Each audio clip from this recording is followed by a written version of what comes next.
The Odyssey, the Odyssey. But Strange New Worlds. So we are gonna be covering Strange New Worlds on Pop Rages and Dimension Zero.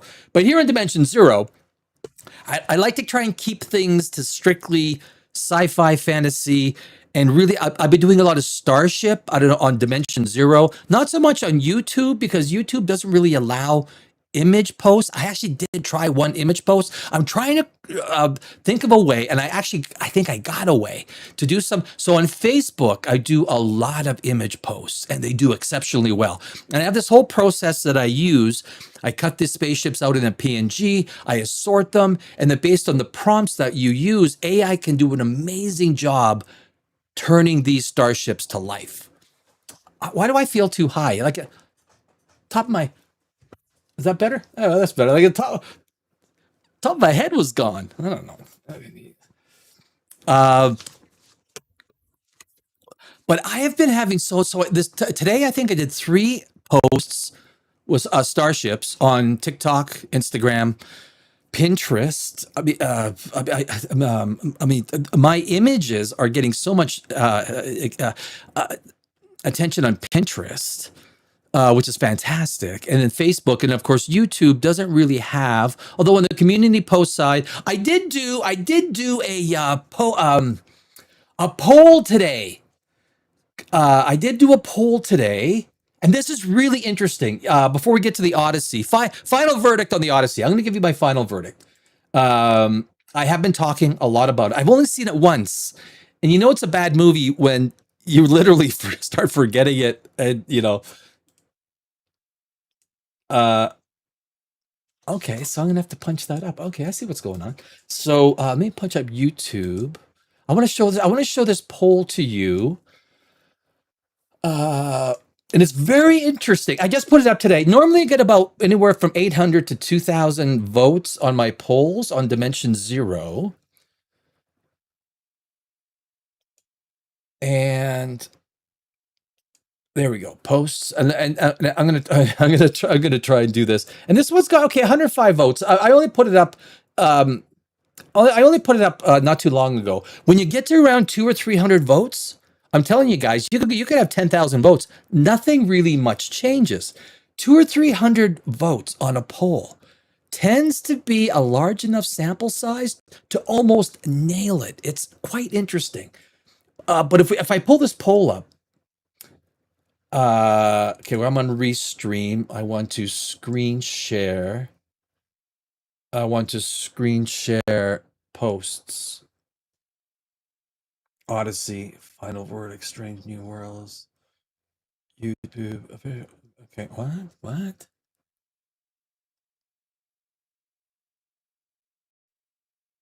Facebook. Why is that coming up? TV posts. Oh, geez. You know, on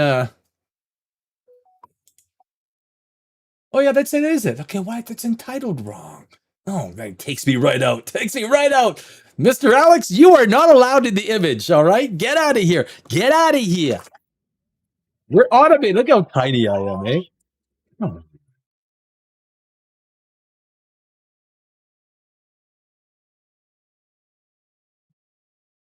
Oh, I know. It's just, it's just always it's always something. I wonder if I go like this, like to kind of, yeah, you know what? That's gonna work, right? I think that's gonna work. I just gotta stay in frame. Yeah, and look, when you're in the movie biz, especially like if you guys have ever been like in the movie biz, right? So you see some of these extreme close-ups, like in Dune, right? Denis Villeneuve, Peter Jackson, oh look, and Christopher Nolan. A movie is told right here. That's where movies are told. That's where we get the facial expressions. That's what makes a great actor. But even when you get cameras that aren't right in the actors' faces anymore, they're pulled back. But the actor typically can't move too much.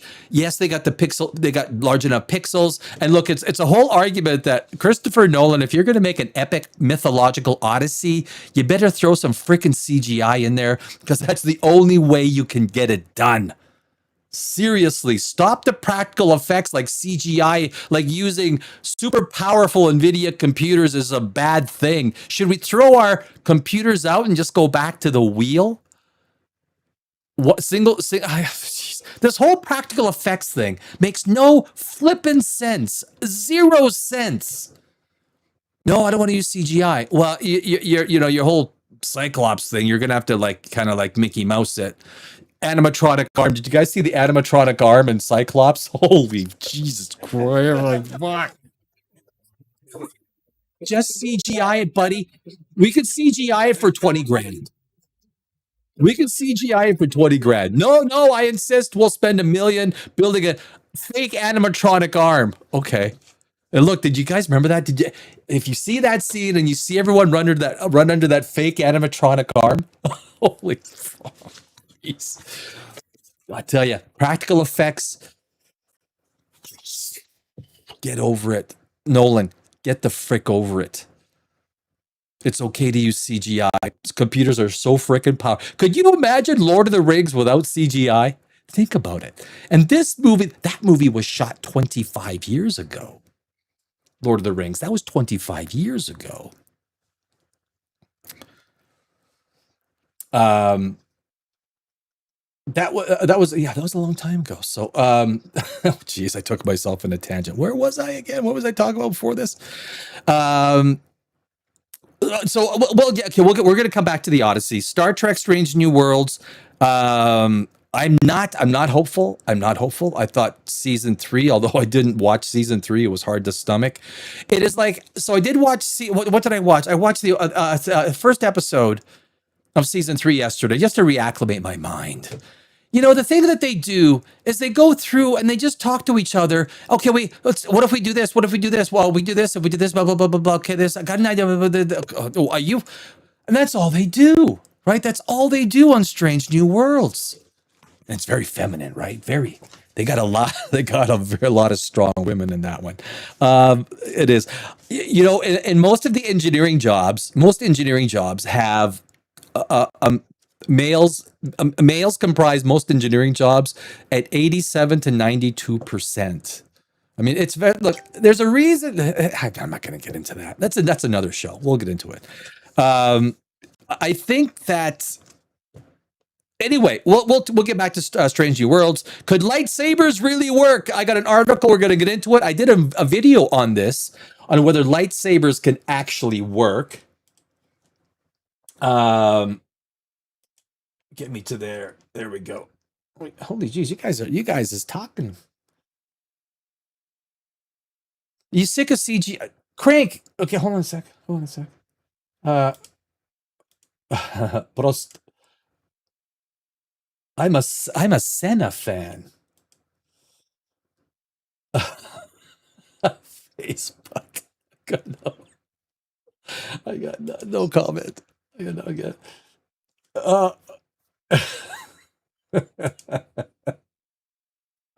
Like Taz. So Ben Feist, you made something. Okay, all right. I mean, this to be honest, sick of CGI. No, Crank, you're sick of bad CGI. If you've seen the Odyssey, you're sick of practical frickin' effects. So if you watch Troy from 20 years ago, and when they filmed it from 22 years ago, and then the landing on the beach with all the ships, right? That looked epic. It looked epic. Wow. Okay, now that's a freaking Greek army. And the Viking ships looked awesome, right? Didn't the Viking ships look awesome with the Greeks in it? Didn't it look totally awesome?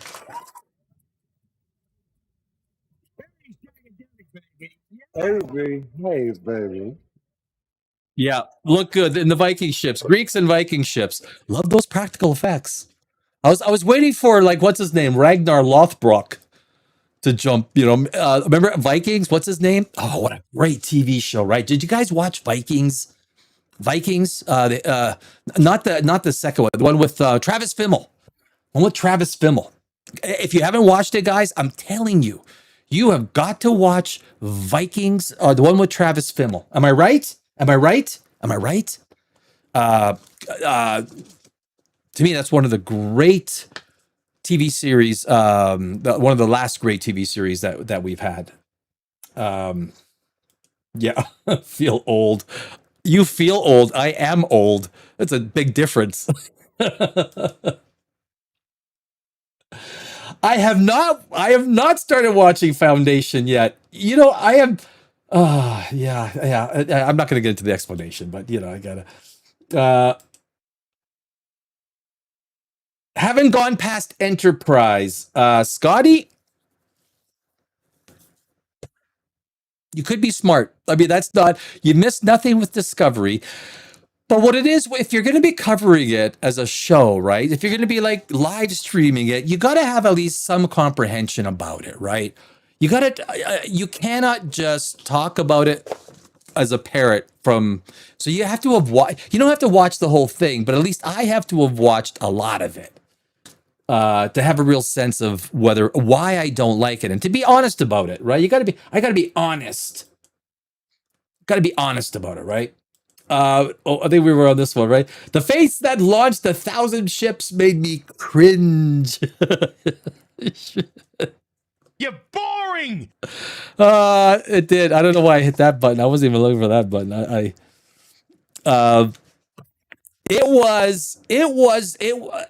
Yeah, yeah. Terrible casting. I think all around, for the most part, it was terrible casting. Terrible casting. Before we get to, it's Star Trek is losing its soul. Star Trek is losing its wonder. It's losing its imagination. Do you remember how good you felt when you saw Spock, Bones, and Kirk at the end of the show? They were around the captain's chair, and then we had those moments of levity after the show, and then sometimes they gave us a minute of them just sort of talking. And I could just see Gene Roddenberry being a little bit more relaxed and letting the guys be themselves, right? And it was those moments that made you feel, after they've taken on some sort of great, uh, threat, a great antagonist during that show, you felt good, right? It was the relationship of these three guys, and then of course Scotty, Uhura, the sort of the secondary character, the supporting characters, I guess you would call it, that really made you feel good about it. Jean-Luc Picard, that crew got pretty close. I liked the Kelvin timeline. I liked Chris Pine. I liked Zoe.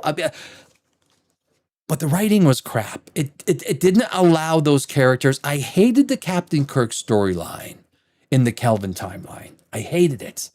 Hated it. It made Captain Kirk look like a freaking doughhead. Like, which is him. You could argue him. Look, the three greatest starship captains of all time is Kirk, Picard, and Adama. Those three guys, and you could put them in any order on any given day. Those are the three, and they're all great in for their own reasons. But Kirk was the only guy. I know. Why am I not getting to this? Kirk was the only guy that went there. Like, he was slugging away. He got into fights. No one else got into fist fights, right? No. Let's take a look at this guy. So I did this just today. A quick one.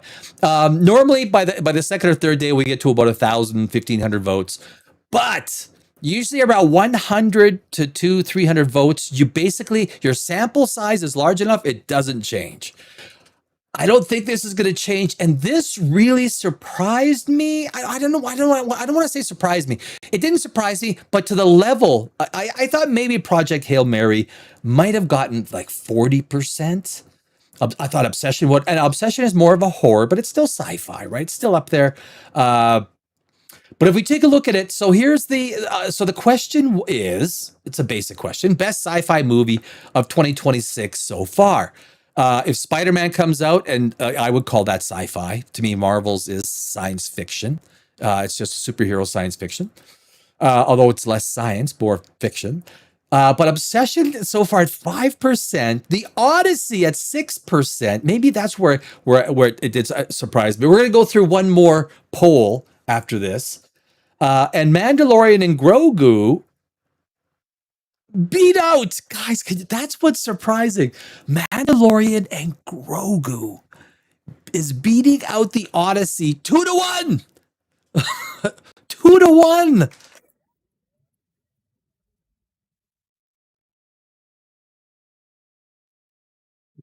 Neither one. Oh, oh, oh. Yeah, yeah, that's what I'm talking about. Oh, jeez. Keep that blowing on me, baby. I gotta keep it on like number two so the fan doesn't make a noise over the top of the hole. Um, but that's see, and then of course Project Hail Mary at 77%. If you haven't seen Project Hail Mary, guys, what are you waiting for? Seriously.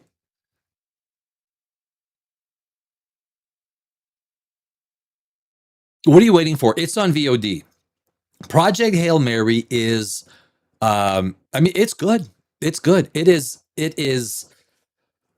um it really does, like when you start thinking about how Star Trek should be. And if anyone, like all you Star Trek, like I'm a Trekkie, right? I was born in 1967. I used to come home in the 70s. Star Trek used to be on at 4 o'clock. So when Star Trek was on, and then Gilligan's Island was on at 5. Um, and then what was on at 5:30? I think Bewitched. The chick, uh, and that was for like 3 or 4 years. And they always played Gilligan's Island. Always played it like for years during that time, right? I mean, I grew up with Gilligan's Island, so Gilligan's Island is look. Gilligan's Island is freaking okay by me. Dimension Zero fully endorses Gilligan's Island. It's one of the best sci-fi. It's one of the best sci-fi. I spent 20 years in Los Angeles. This is interesting. Roger Corman. Roger Corman read some of my screenplays. Some of my screenplays, Roger Corman actually signed. And before I left Los Angeles, he was going to be in one of a movie that I was working on. Roger, the great Roger Corman. He was going to be in one of my movies. He was gonna play. There's a small little a horror in the Sicken. He was going to play the effigy of God, but it wasn't that obvious, right? So I always do things in a very mysterious way. And he was into it. He was going to do a cameo. And what a great guy! What a great guy he was. Doomsday. The Doomsday trailer is out, and then Starships. I don't think we're gonna have time for that. But I've been releasing a lot of Starships that have been. I'm loving doing these images of Starships. This is something else that I've done. Or another poll. Did you like? This surprised me. I did not expect this many people to like the Doomsday trailer. We're gonna watch the Doomsday trailer in about 20 minutes. Did you like the new Avengers Doomsday trailer? Loved it. Totally rocked. 36%. No surprises. Feels predictable. 39%. Honestly, that's probably where I would be too. Although I'm a little bit more cynical. Cynical is probably the word. The more I see, the more I hate it. That's pretty strong language, right? Doomsday is utterly doomed. It's doomed, maybe. It's doomed. I don't know. I don't know if it's going to make its money back, guys. I don't know if it's going to make its money back. This was something else that I put out there. This one surprised me as well. I did not expect so many people waiting on season 4. Maybe they're just waiting for the puppet show. I don't know. Are you excited for Star Trek Strange New World season 4? So these are all the polls that I've done since last week, since last Wednesday. And I think this is what I'm going to do every Wednesday. We're going to go through all the polls that I do on Dimension Zero. So if you want to get in there and vote, get in there and vote. And so I'll do probably some sci-fi, some superheroes, some nostalgia. We'll go through the 5 to 10 different polls that I do. And it's really quite interesting. So this I was not expecting this. I wasn't. I do like Anson Mount. Sometimes look, the hair is a distraction. The hair's too pretty. Are you excited for Star Trek Strange New Worlds season 4? Oh yeah. Can't wait. 40%. Meh. I'll watch it when I can. Meh. 31%. But that kind of suggests 71% of the people are kind of saying, you know what, I'll watch it. That surprised me. It did. I was expecting a lot more negative reaction. Not a chance. I hate this show. Only 3%.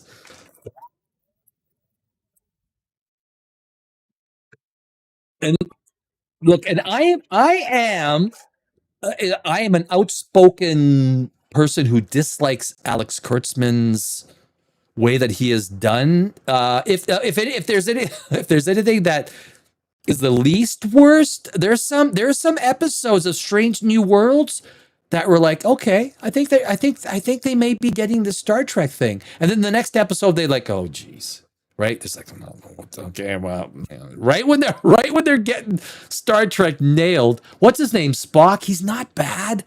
I mean, the Scotty guy's not bad. Anson Mount, I would have, as a screenwriter, guys, I would have written him totally freaking different. He would have been a lot more authority. He would much more Captain Kirk. I don't like the actor for Captain Kirk. I don't. Not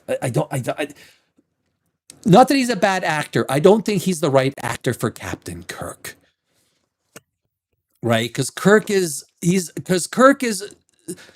William Shatner was, he was a tough guy. You know, if I can't solve it with my brains, I'll solve it with this, right? I'll beat the crap out. That's Captain Kirk's, like, in the Odyssey they had the laws of Zeus. Well, there's the laws of Captain Kirk. If I can't outthink you, if there's no way to technically sort of develop a solution for this, I'll just pound my way through, right? I'll get into some fisticuffs and I'll figure this out through the old Captain Kirk way, right? It's the oldie captain that gets into, So anyway, I'm done with Kurtzman Trek, only 26%. I was expecting 45, 50% on the I'm done with Kurtzman Trek. It's a bit of a surprise, bit of an eye-opener. 406 votes will probably end up 1,000 votes. But look, at 400 votes, it's pretty much locked in. Like, it will not change much. It is a statistically large enough sample that it will not change much. Unless like some bastion of people, like, that are, and this one, guys, 5 days ago, this was 5 days ago. This was last Thursday, late Thursday, after I saw the Odyssey. The Odyssey, did you like it? 338 votes. This one, I gotta say, this one surprises me, but it doesn't surprise me. Loved it. Awesome. 8+. That would be the score out of 10, right? 17%. It was okay, but not good. 6 to 8, 16%. It was not good. I gave it a 4, and I gave Nolan the benefit of the doubt, so I gave it a 5. So I'd probably be in there, 13%. Although I could be talked down one notch. I could be. I very much could be. But 55%, guys, 55%. And I always try and make sure that the question doesn't suggest what someone's answer. I don't try and direct people into a certain answer. The Odyssey, did you like it? As you can see on polls before, like this kind of shocked me. 71% said, you know what, I'll watch Strange New Worlds. I'll watch it. And then we get to this, the Odyssey, did you like it? 55%. Now, how bad the Odyssey is, it doesn't surprise me. This entire movie is being fueled by rocket fumes from the Christopher Nolan name. If any other director's name was on this movie, it would be garbage. You're garbage. You know what? I forgot to cut it up. The South Park. It's a Jersey thing. You remember that? So I want some of the sound bites. You're garbage. It's like, well, what's her name says? Well, there's something wrong with everyone. It's like, look at you. Your eyes are built too close. You what? Wait, what? Oh, brought me to the top. You what? You called me what? What do we got? Oh no, this is 9 days ago. This is going to. I don't think I even would. 9 days ago, 1.2 thousand votes. Who would win on a one-on-one battle? The Borg cube or the Death Star? 54% Borg cube, 46% Death Star. The only thing that I will say to this, guys, Star Wars, the amount of energy that Star Wars in the lore, it is so far beyond anything in Star Trek. They basically use E equals MC squared as a factorial of 1. And then it goes up to millions of times. They use antimatter as like a AA battery. Antimatter is like, some antiquated, it's like how we would use fire, throw wood into the Star Wars energy is so far beyond anything. This is how, so if I did the, you know what, I should pull this up. Is there any more? I'll do this one more. One more poll. This is an interesting poll. This surprised me, but it doesn't surprise me. Well, and I'll tell you why it did surprise me for one reason. The best sci-fi universe ever created, Star Wars, the Star Wars universe, 30%, Dune at 6%, Battlestar Galactica at 14%, and the Star Trek universe at 50%. Here's why it surprised me. Guys, when I do when I do Battlestar Galactica videos or images, the response is utterly insane. It is absolutely off the charts. And I don't get it because, yes, I do like Battlestar Galactica. And it's an unspoiled property, right? It ended without wokeness and DEI. And if it's rebooted, the fear of it is that it will utterly be inserted with uber DEI and woke. And what I hate about that stuff as a screenwriter, as a storyteller, it augments the story that you tell by placing politically driven ideas in front of the storyline. So if I'm writing a screenplay, a screenplay, you're for me, I get right into the story. I literally turn off all the lights and my mind just melts into this world that I'm creating. You can't ask me to insert political themes. There's no freaking way. Look, if someone wants to, someone wants to solicit me to write a screenplay and you want DEI, okay, I'll write it for you if you want, but not my screenplays, not the ones I write for my amusement, unless the price is right. The price is always right. But Star Trek universe at 50%. Star Trek, we remember the good. We remember Spock. Look right at the top of that image, and I had to use the original series because there's a magic with Bones, Spock, and they keep trying to replicate Spock. Spock is such a fantastic character. They keep on trying to insert him into every TV show. Leonard Nimoy he's a sci-fi god, right? He's like the Neil Peart of drumming. He is. Do you guys like Rush? Look, Rush is back on tour. I wanted to mention this for over the last few. Always been a huge Rush fan. Always been a huge Rush fan. I go back to Hemispheres, even even though I like stuff before that, but on my YouTube, Rush videos always come up, and I love watching Geddy Lee because I play bass guitar too, and guitar. I used to be a musician, so to watch these guys on stage, right? It's kind of like that same vibe.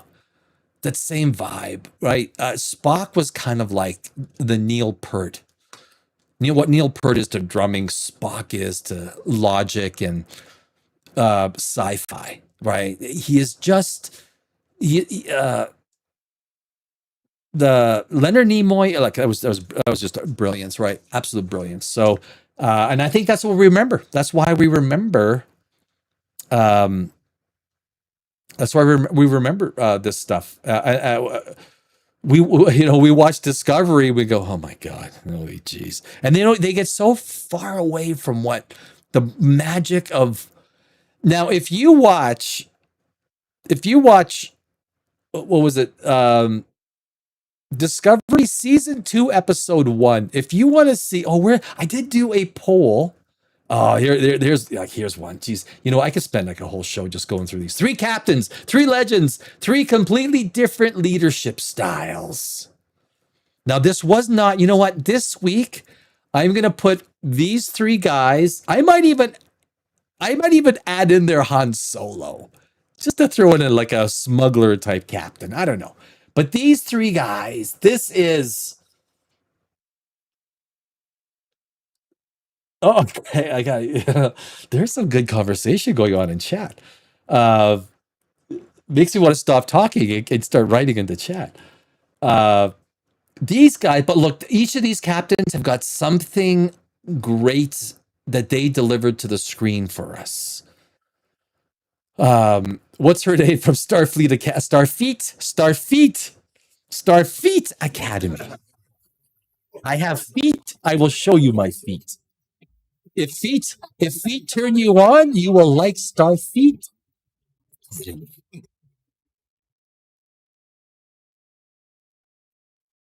I totally forgot too. I was watching Batman v Superman 2 or 3 weeks ago. 3 weeks ago. Great movie. I'm telling you guys, when Bruce Wayne meets Clark Kent at the I don't have it here, the actual text. That's one of the great scenes in the DCU ever. I think it's minimized how freaking awesome to have Henry Cavill and Ben Affleck, right? Henry Cavill and Ben Affleck.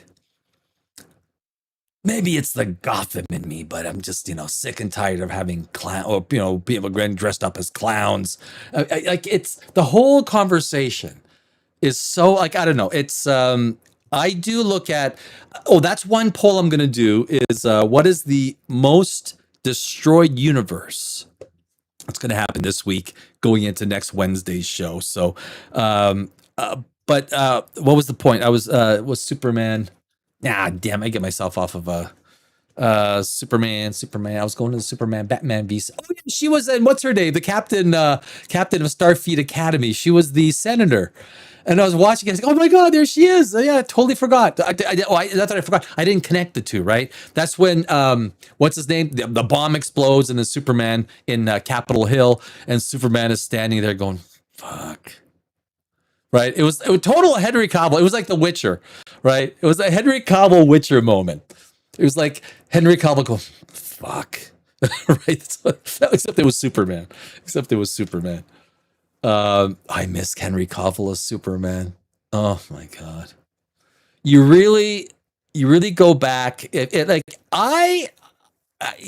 go back and watch some of that Zack Snyder stuff. Justice League is not as good as Batman v Superman. If I was if I could rewrite that screenplay, it would not take much to fix that screenplay. But the way Zack Snyder made Batman, those are the best Batman fights in the history of Batman. I say it almost every stream. It is Ben Affleck Batman. Oh, he kicked. You don't get a fight with that guy because he looked like a superhero. Zack Snyder, even though he's a human being, Zack Snyder made him look like a superhero, but he also looked human when he fought. It's a little bit nostalgia. I love doing images like this. So this one took me, you got to think, this one took me a long time trying to get the scale. That's the Pyramid of Giza. That is the Battlestar Galactica, 2004. Beautiful ship. In the season 4, when they went into the guts of Battlestar Galactica and you saw the whole hull starting to tear apart. That was sad. And then when Adama said, take the ships, get everyone down, and then we'll fly them into the sun. Like, no, you can't do that to the old lady. You can't do that to the old lady. One thing I wrote today, because I did one of my posts was what did I forgot what I did. I did a post. Is there'd be some great spin-off ideas from Battlestar Galactica. Because there's nothing in stone. You could bring up some of the Valkyrie battle stars. You could bring up some of where they kind of went off by themselves. You have these pockets. You could go and do some amazing spin-offs with Battlestar Galactica. And you don't have to use Battlestar Galactica. You could use, you could go in there and you well, I mean, they've sort of sealed the end for Prometheus. But you could create, all these any other Battlestar that you want. You could create a ragtag fleet of. Look, as a screenwriter, I lick my chops at stuff like that. That is lip chop, like, oh, just salivating. But there's so many. Don't give it to a freaking woke DEI crew. But there is some amazing things, guys. Just think of it. When you go to sleep tonight, think of all the permutations. You don't use the Battlestar Galactica. That tangent is done. But when the Cylons attack the 12 colonies, we don't know what happens to all the Battlestars. There's so many untold stories in Battlestar Galactica. From the Valkyries to the other, there's what are the Jupiter class, Mercury class, the Valkyrie class. What's the other class? There's 4 main classes. There's some fan classes. Battlestar Prometheus. That's a beast. That baby is 2,400 meters long. Now remember, just if Battlestar Galactica is 1450, even call it 1,500 meters, right? 1,500 meters. If something is, so let's say 1450 and Pegasus is almost 1800. When you expand 350 meters, you're expanding on a cubed basis. Do we got any mathematicians out there? You're expanding on a cubed basis. That is why Battlestar, and I get emails from people on Facebook and everywhere else saying, well, hey, if you're only extending it by 350 meters, how do you get the fact that the thing is twice the size? Because it expands on a cubic basis, right? So it's like if a human being is 6 foot tall and you get a 12-foot tall human being, that 12-foot tall human being doesn't, just because it's twice the size, twice as tall, it's not 400 pounds. It's probably closer, it's probably closer to 2 tons. A 12-foot tall human. Or cubed. It would be cubed. So two yeah, but yeah, right? So when you expand a ship, so a ship that is 2,500 meters long compared to the Galactica, that is now. That obviously depends on how the ship is built and all these things. But the Pegasus, the way that Pegasus is built, height, size wise, everything, when you multiply it out, and this is some of the great what AI is fantastic at, right? You just sit there. You're going to tell me you're going to sit there and go, okay. What do I got? I got 14. We got a 14 cubed, which is the square root of. You type it into AI and it gives you the answer in 6 seconds. But then you go to another AI. I use 3 different AIs. If it's an important math question, they get it wrong, right? AI does get it wrong. So, but this is a beautiful picture, right? The Battlestar Galactica. You got to think how big these pyramids are, right? This is perspective how big this freaking ship is. This ship, and guys, in the TV series, they never make it. When you see the Vipers fly in to the pods. It's not even close. The Vipers should be probably 75% smaller, maybe even smaller than that when they fly in there. If it's almost 1,500 meters, 1.5 kilometers long, over 1 mile, even what they show on TV, it is way too small. Way too small. There's the Star Trek Enterprise D. She's a beauty. This is the first one I did. On, I guess we're doing the Starships. We're doing the Starships first before we get to the Odyssey. 642 meters, guys. Look, I know a lot of you guys. I know a lot of people on Dimension Zero. Starships are art. It's art. It's the stuff that we love. We love doing models with. We love putting them on our walls. We like looking at size comparisons. We like looking at these starships from different angles. Um, it's a you know those pyramids are freaking huge, right? You got to think how big these starships are. Now, Galactica is obviously 2.5 times the size. And that was really hard because I did these two pictures back to back, right? It was back to back. I think the same day I released them. So if I'm going to release two images back to back, you got to make sure that one of them, both of them are going to be in 100%. You don't want someone to say, dude, uh, yo, dude, I think your scaling is wrong. Still a good looking ship, man. This is, like this. I think I did bring this. I'm not sure if I brought this up on Poprageous on my other channel or if I brought it up on this one.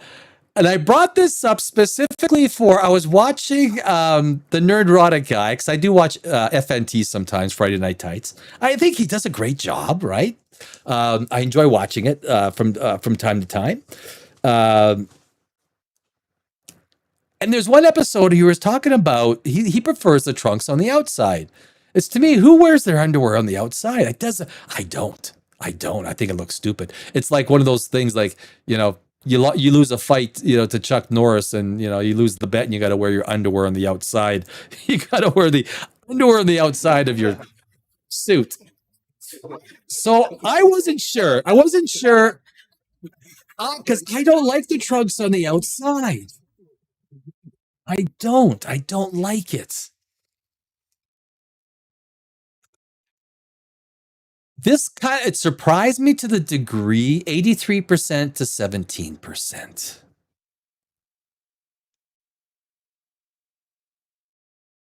I didn't expect, I thought maybe 60-40 for Henry Cavill. Are some people voting just because it's Henry Cavill versus David Cornsweet? Maybe. But it's the question is, which Superman suit looks better?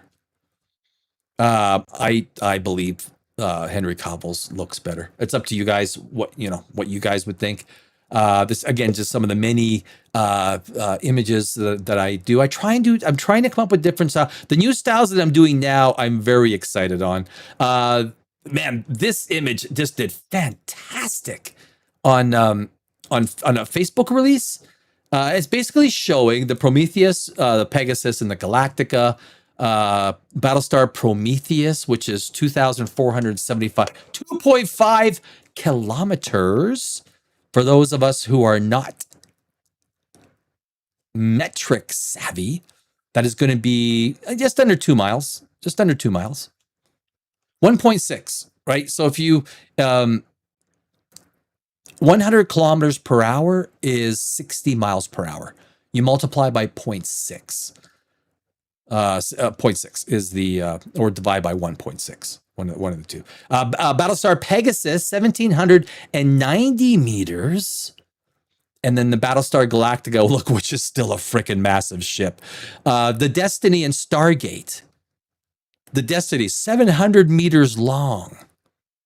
700 meters long. That is a freaking massive ship, man. If you put that ship and you landed it, and you think it had 5 or 6, I mean, it would be so much bigger than the Pentagon. It would be probably like 10 times bigger than the Pentagon. The Destiny, 700 meters, less than half the size of Galactica. I mean, these are cities. This is one of my best performing. How many equal the Executor? The Executor that went down. The Executor, oh my God. I hate Star Wars writers. I do. I hate Star Wars screenwriters. The Executor went down because one ship fired their laser or plasma or whatever it was, and it hit the thing that generates the force field around the bridge. But don't you think the thing that generates the force field would have its own force field? Do you think maybe when the engine when the engineers were asked, should we build a force field around the thing that creates the force field on top of the tower where the bridge is?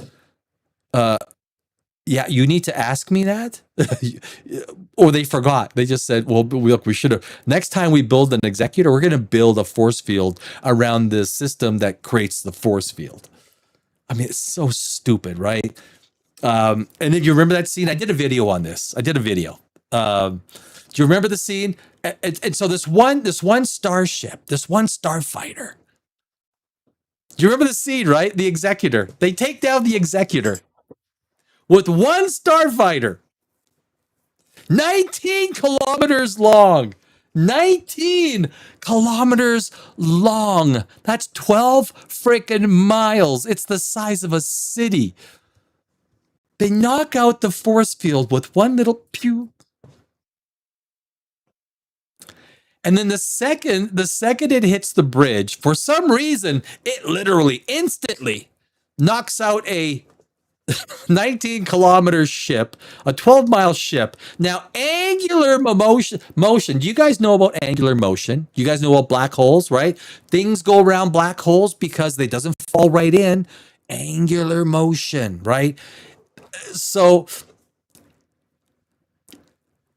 I mean, it's beyond. It's like talking about the Matador at the Rise of Skywalker.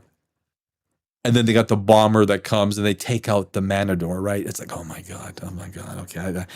But so all of a sudden you see the executor, it's flying, and all of a sudden it just nosedives into the Death Star 2.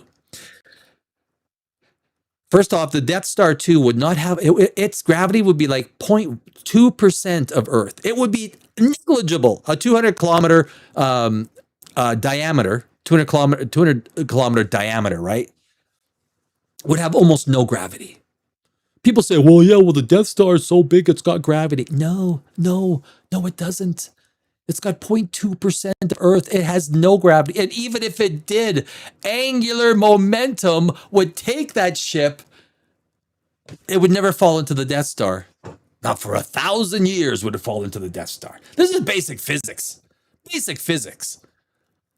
Star Wars, look, sci-fi writers, guys, ladies and gentlemen, I may have to go. How do I do this? Now, I'll have to take it off. I don't want to take it off screen. There we go. No. Sci-fi writers, this is the problem with sci-fi today. It's the writers. Because they're science stupid and they're Melrose Place smart. That's the problem. That's the problem with sci-fi. They are science stupid and they are Melrose Place smart. That's the problem with sci-fi. It's a problem with a lot of movies. It's a problem with a lot of movies.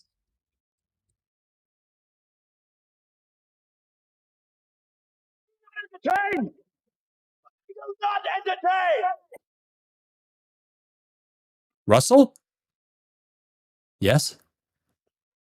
I'm just kidding, Russell. What a great movie, Gladiator, guys. You know what? If you're ever bored, it's a Saturday afternoon, you're freaking bored, put on Gladiator. Put on Gladiator. You're welcome. Let's finish off some of these. Oh, this is a good one. I got to do a finish off video for Supergirl. It's only been 3 weeks. Supergirl, you going to see it? 648 votes. Sure am. I can't wait at 12%. No, but I'll stream it at 21%. I'm sure that 12%, which includes me, are saying, oh, jeez. Oh, jeez. Oh, jeez. 59%, zero interest level. Zero. That's a goose egg, right? That's what we call a goose egg. Technically, we call that a goose egg. I'll never watch another gun movie again, motherfucker. That's it. I'm done with gun. I'm done with gun. His wife says he's shooting blanks.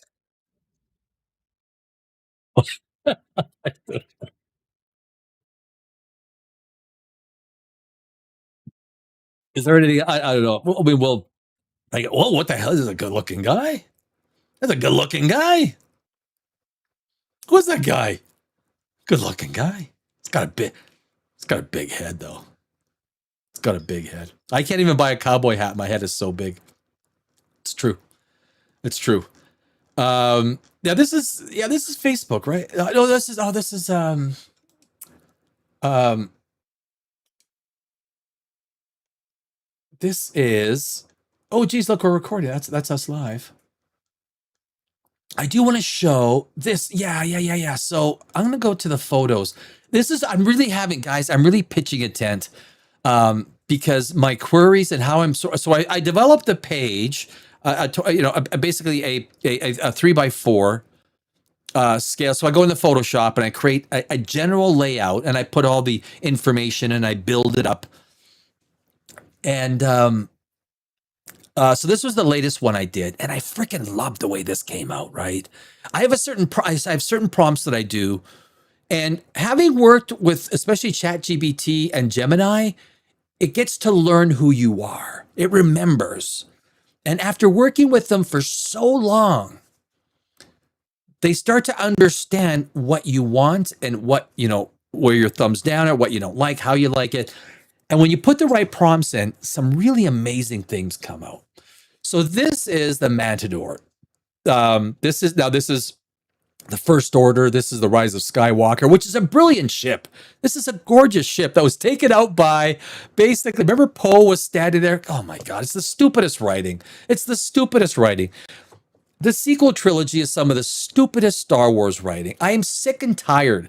You think if the First Order or the Empire can create a ship like this with a seasoned crew that they're that stupid? Poe Dameron's just gonna sit there and go with I'll wait, I'll hold. Hello, can you hear me? It was like the first time we met Kylo Ren. This is the utterly garbage writing that is infested sci-fi, right? He comes off the ship and the opening scene in The Force Awakens. Kylo Ren comes off, and Poe is a comedian, right? So here he is with the number 2 guy. I'm not sure if he was a Sith at that time. If Kylo Ren was a Sith, I think he was a Sith, right? I don't think he was. I think I like Adam Driver. I think he's a great actor. I don't think he was right for that role because he's not sinister. Darth Vader worked because they never had to cast a face. The face was just the Darth Vader mask. I don't think Adam Driver. I think he's a fantastic actor. I think that was an actor. He would have been. Adam Driver would have been an okay Odysseus. Am I right? Adam Driver might have been an okay Odysseus. He might have been better than he would have been. I think he would have been better than Matt Damon. But look at the Starship, 7,670 meters. Look at the width. I mean, look, this thing is a freaking 7.5 kilometers long. That's 4 miles, man. That's 4 miles. It's a 4 freaking mile long starship. And it's got those guns at the bottom. The energy generation in Star Wars is thousands of times. This ship can go across the galaxy. It goes 2,500 light years per hour. Per hour. Per hour. It gets across the galaxy in 2 days. 2 days, my friends.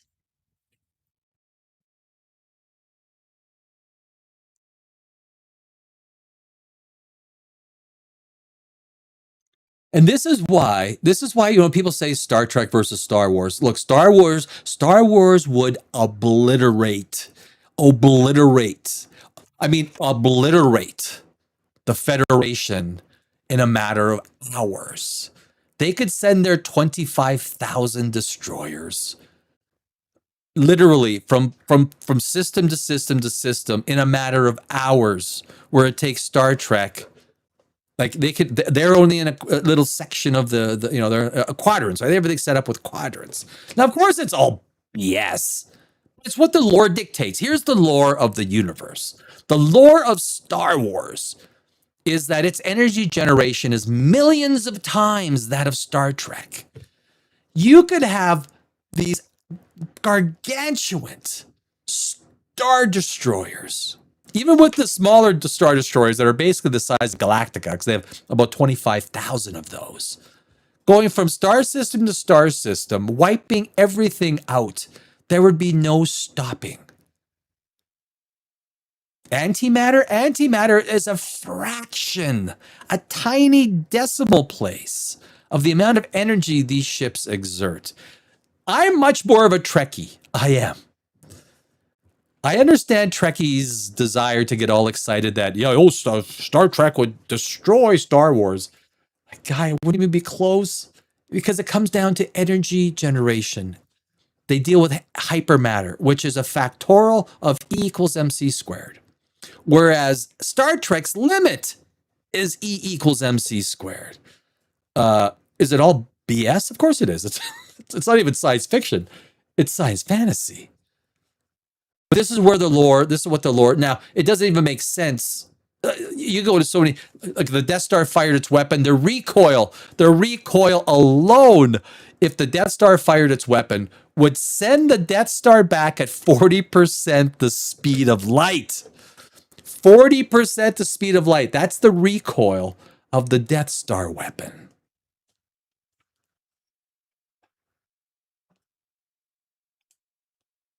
I redid this one. I put the background in it, a few of the little changes. Look, and the backgrounds make a big, guys, Andromeda Ascendant. You know what? I think they messed up on this TV show, guys. I think they messed up on the Ascendant, Andromeda. I do. Conceptually, I think and look, the original concept, Gene Roddenberry didn't develop the warp system. He had nothing to do with how warp works. Nothing. I'm doing a video on this. I'll probably release it the next week or two. Gene Roddenberry's whole thing was just going into subspace. And that subspace is where it's hyperspace. Just like the Star Wars. But it had nothing to do with contracting and expanding space based on, he had none of that. It was a Mickey Mouse, we're going to go into subspace and we're going to have our mass is going to be, I don't even think he went that far. He just went into subspace where he could go faster. And he called it a warp factorial, right? Warp 1, 2, 3, 4, 5. But Gene Roddenberry had nothing to, it wasn't until Alcubierre in 1994, Miguel Alcubierre, there's a way to stop the Empire. The Force. Yeah. The Force. The Force will do it. And that's what makes Star Wars different. Look, the world building in Star Wars, and that's what Lucas did, at least for the first two, right? A New Hope and Return of the Jedi. Those two movies keep us romantically attached to the concept of Star Wars. Even with Filoni and Kathleen Kennedy before that, as they destroy, and the prequels, look, the prequels, if you watch the prequels, they're painful to watch. I watched them about a month ago. They're painful to watch sometimes. They are. I mean, don't deny it. They are a painful watch. The prequels are a painful watch. This is some of the new stuff, and I'm gonna make these images even better for Dimension Zero. I love these starships, are freaking gorgeous. These starships are gorgeous.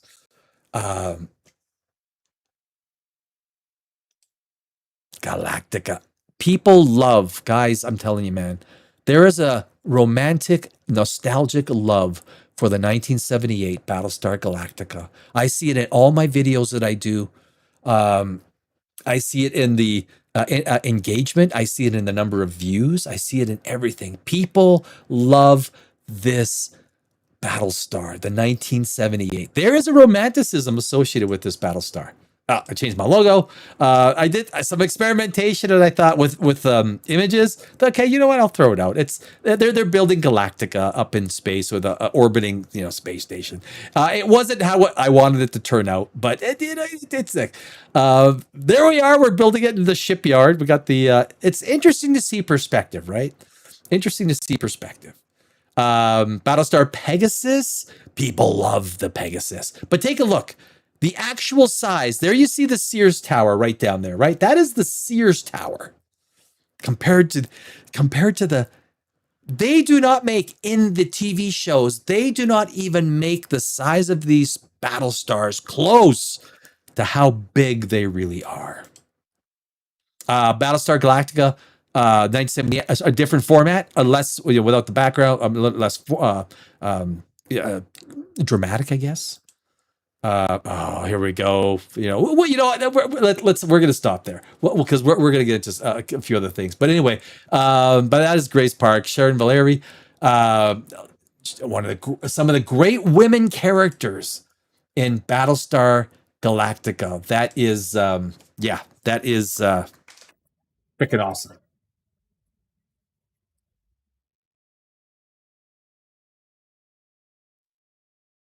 Yes. It was an alien that took out the shield generator. Oh no! It took out it hit the big dome, right? The shield generator, a shield generator that is not protected by a shield generator. Could you imagine asking the head engineer, should we, the thing that's creating the shields for the bridge area, the bridge tower, do you think maybe we should create a shield around the shield generator? No, I don't think we need to. Well, I think maybe it might be a good idea.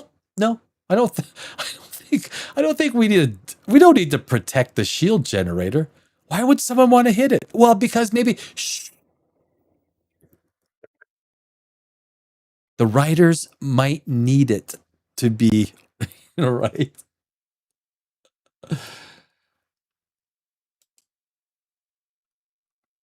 Original I think we're talking about the Battlestar 1978 Battlestar Galactica. People freaking love that shit, man. They love it.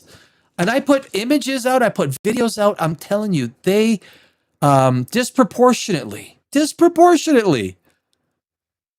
And so I do more and more stuff on the 1978 Battlestar Galactica. And look, I'm digging up more stuff because I got to get in deep to find stuff that's under the covers, or I got to try and make my own stuff. Because there's really not, when you think of Battlestar Galactica, if you've watched Battlestar Galactica, I've watched it 2.5 times. There's not that much space stuff that you can grab and make other videos from. There's not that much. You're kind of limited. And you don't want to use the same video for everything. You want to try and keep okay, geez, lightsabers. We actually went in the direction I didn't expect to go with the starships and everything. You know what I want to do? Let's talk about. I want to talk about the Odyssey. We can do, and I've talked about this on Poprageous fairly extensively. Have you guys seen? Have you guys seen the Odyssey? I strongly recommend you don't go see it. It is terrible. It really is. I am not a Nolan hater. I'm not.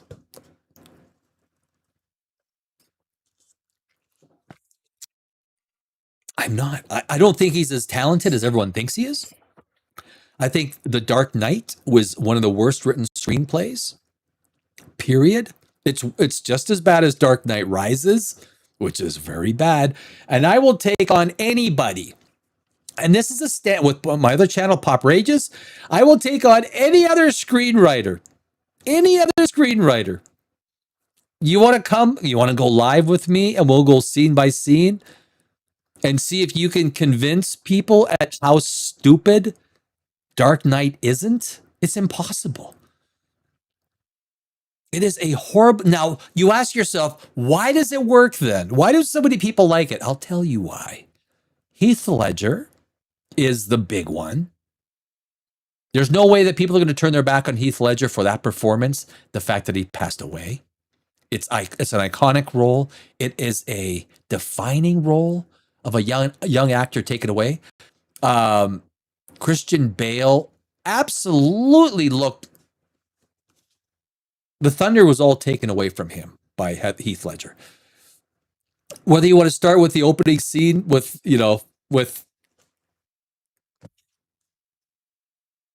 the Joker downstairs, he kills his buddy. They drill through a bank vault. First off, they smash in a tower. Now, if you guys know towers, high-rise towers are all pressurized, right? If a window breaks, alarms go off, everyone is alerted. But they break this window and they just shoot this grappling hook and they go down and they drill through a bank vault like it's we just need a big enough drill to drill.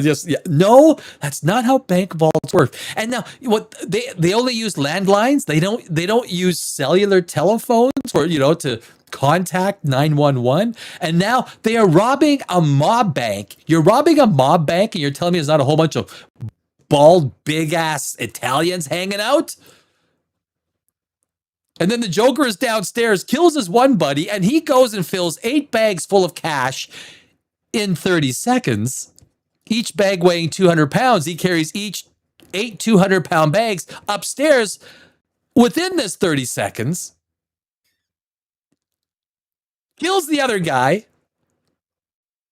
Throws the bags into a very hard to see yellow bus. And as he drives away in his yellow bus, there just happens to be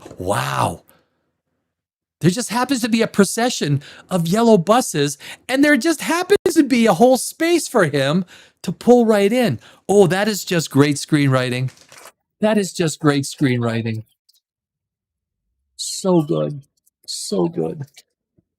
And then what's his name? The Chinese guy goes back to China with all the money from the mob, right? And they do the big speech there, and he's got the Joker's got that little no, I'll make this pencil disappear.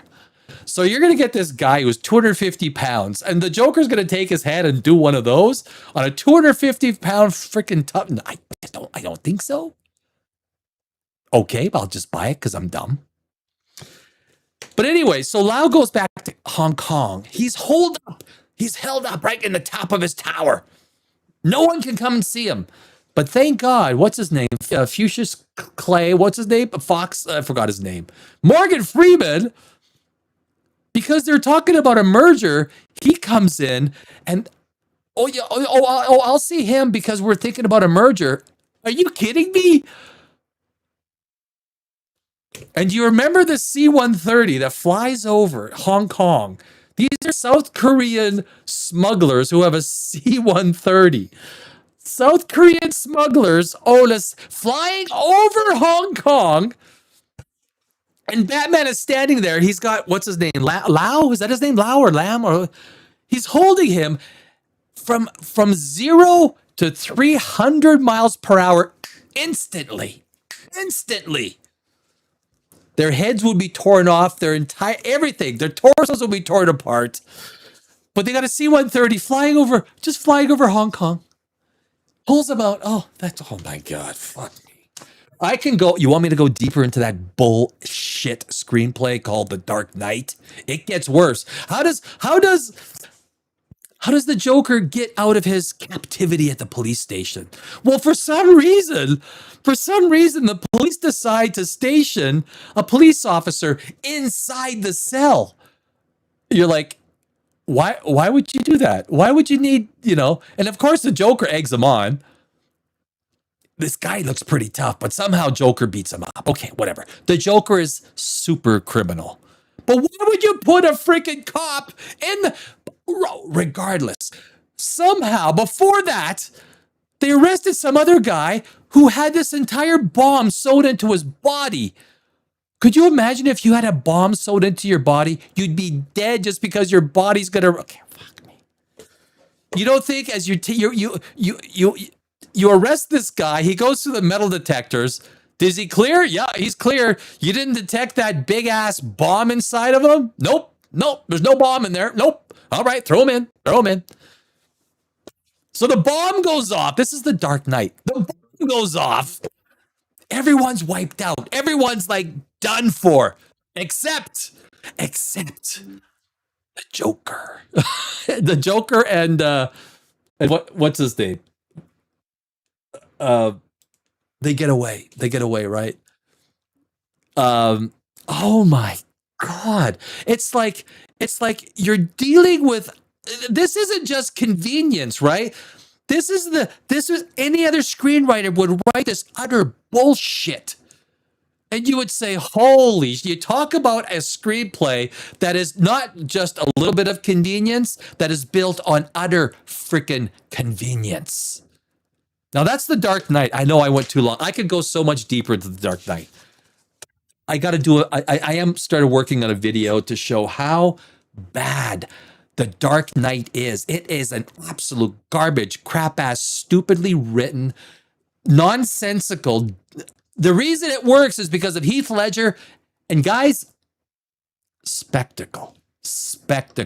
He moves it along so fast. You don't even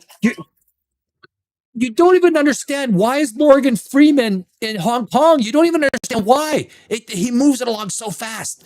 He's there because they were talking about a merger. It's like, wait a sec, Bruce Wayne, you guys couldn't figure out that he's a big, massive, huge mob boss? Why would a mob boss be looking at merging with Wayne Enterprises?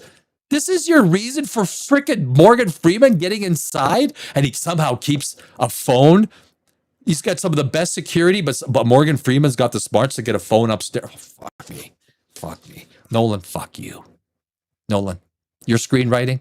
Not you. I don't mind you as a human being. We probably have a good time belly to belly. But I would tell you, if I was sitting belly to belly with Christopher, I'd say, look, dude, your screenwriting sucks. Like, it does. You're lucky enough that your spectacle is so good, like Guillermo del Toro. He's a little bit of a better screenwriter, but basically Frankenstein is The Shape of Water with Frankenstein. That's all it is. You don't believe me? Watch it. It is The Shape of Water with the Frankenstein monster. That's what that is. But I digress because I want to get into. I want to get into. What? I'm not boring. Maybe I am boring. I don't know. I need a pig sound, right?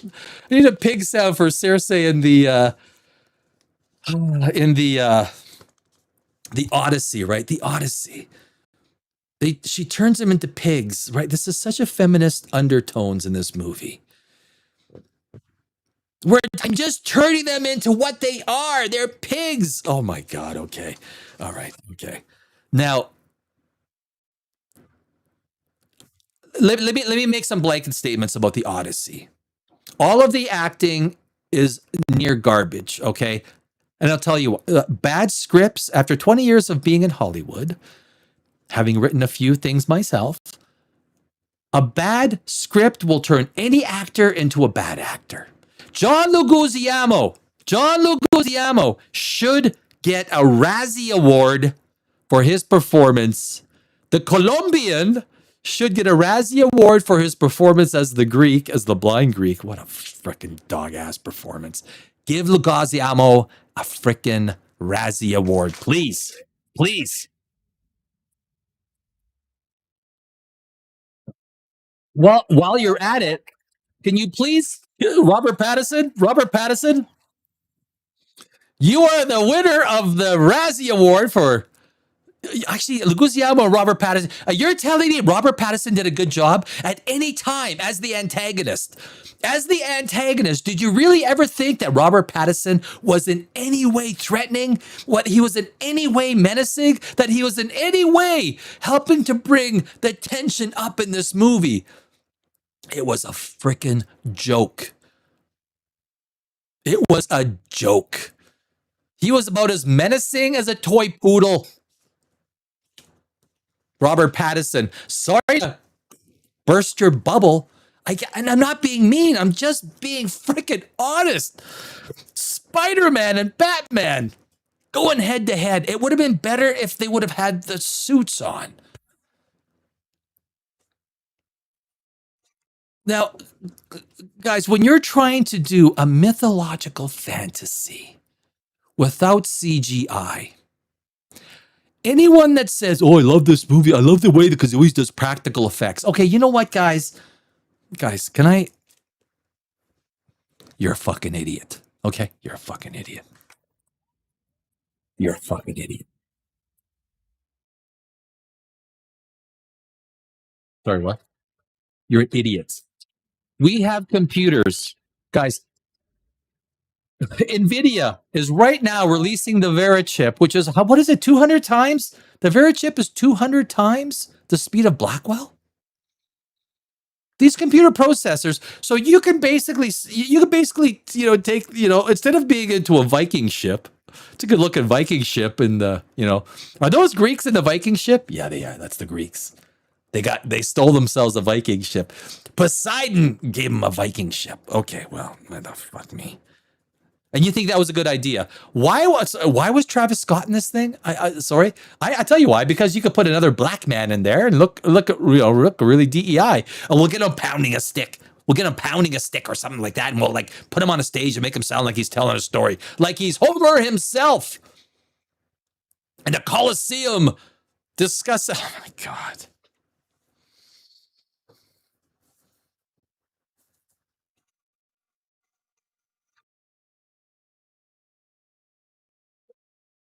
The screenplay. The characters were horrendous. They took this is the characters. They took that dog out, remember? They tried to make it, they tried to throw animals in there. Look, Christopher Nolan knows that when you include animals in there, you endear the protagonist and you make the antagonist look worse, and you endear the audience to the protagonist. It's the dog, right? They took the dog out in the beginning of the movie and they put it on, I don't know, I thought it was a ceremonial burial thing. I thought they were going to burn it. But anyway, the dog is like ribs. At the end of the movie, the dog is still there. You're like, what the fuck?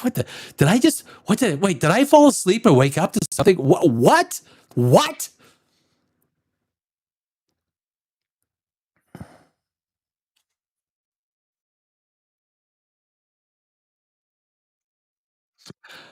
As with any Christopher Nolan movie, the fight scenes were pathetic. They were pathetic. You cannot tell me that there is any fight scene that any Christopher Nolan movie has ever done at any point in time in the last 30 freaking years. 28 years. You look at Batman. What's embarrassing, I was a kickboxer for a lot of years, 8 years, right? You want to get in there, fight and kick, roundhouse, back spinning back kicks. It was worse boxing than any Rocky movie, right? The Batman trilogy was worse fight scenes than any, even Mr. T, when he was fighting, like that's why Carl Weathers rocked, right? Carl Weathers was a natural. Carl Weathers is the man, right? Carl Weathers was a natural athlete. He had good style. He kept the elbows in. When he jabbed, when he moved, he was the only guy that looked like a boxer. Rocky, even Stallone, after all these years, he still can't get the real boxing style. If you hook and you're flicking your elbows to the outside, you don't know what you're doing. Boxers, you keep your elbows in when you hook, right? You hook. Yeah. This isn't a boxing show. But the point is, Batman is supposed to be this great martial artist, this great fighter, this guy who is like, if he went to the UFC, he'd beat everybody's ass. But a Christopher Nolan fight, at the very end,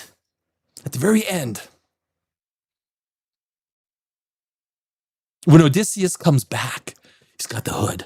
Who are you? I'm a veteran of the Trojan War. Hold on a sec. I can do better. Hey, who are you?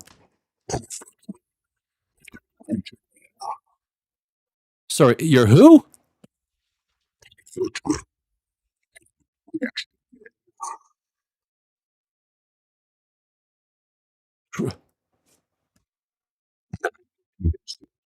Okay, what do you want? You want some food? You a beggar? What do you want? Money? You want money? Get out of here. Okay, I don't. So, but when the fight starts, look, when the fight starts at the end, it's the Conan, right? I want to hear dun dun dun dun dun dun dun dun dun dun dun dun dun, and I want to see some guy. He pulls out two swords. He goes, let's go, motherfuckers. You want to go? You want to go? And I don't want to see a guy shooting a Nerf fluff arrow at people and then stabbing people. He's like dancing around stabbing people. Are you watching the dailies? Like when you record this stuff, are you not watching the dailies? The editor must have been, holy shit. Oh, geez. Is this all you got for this fight scene? Is this all you got for this fight scene? Yeah, we're filming practically. Oh my God. Oh my God. It was terrible. And then the long drawn out speeches, the dialogue, which was terrible, the American voices, which was terrible. You asked me what was the highlight of this movie? You know what was kind of a highlight? I'm going to be, I know some people are gonna go, oh, Danny. Elliot Page was a highlight for me. Elliot Page. Elliot. Why? Why was Elliot Page a highlight?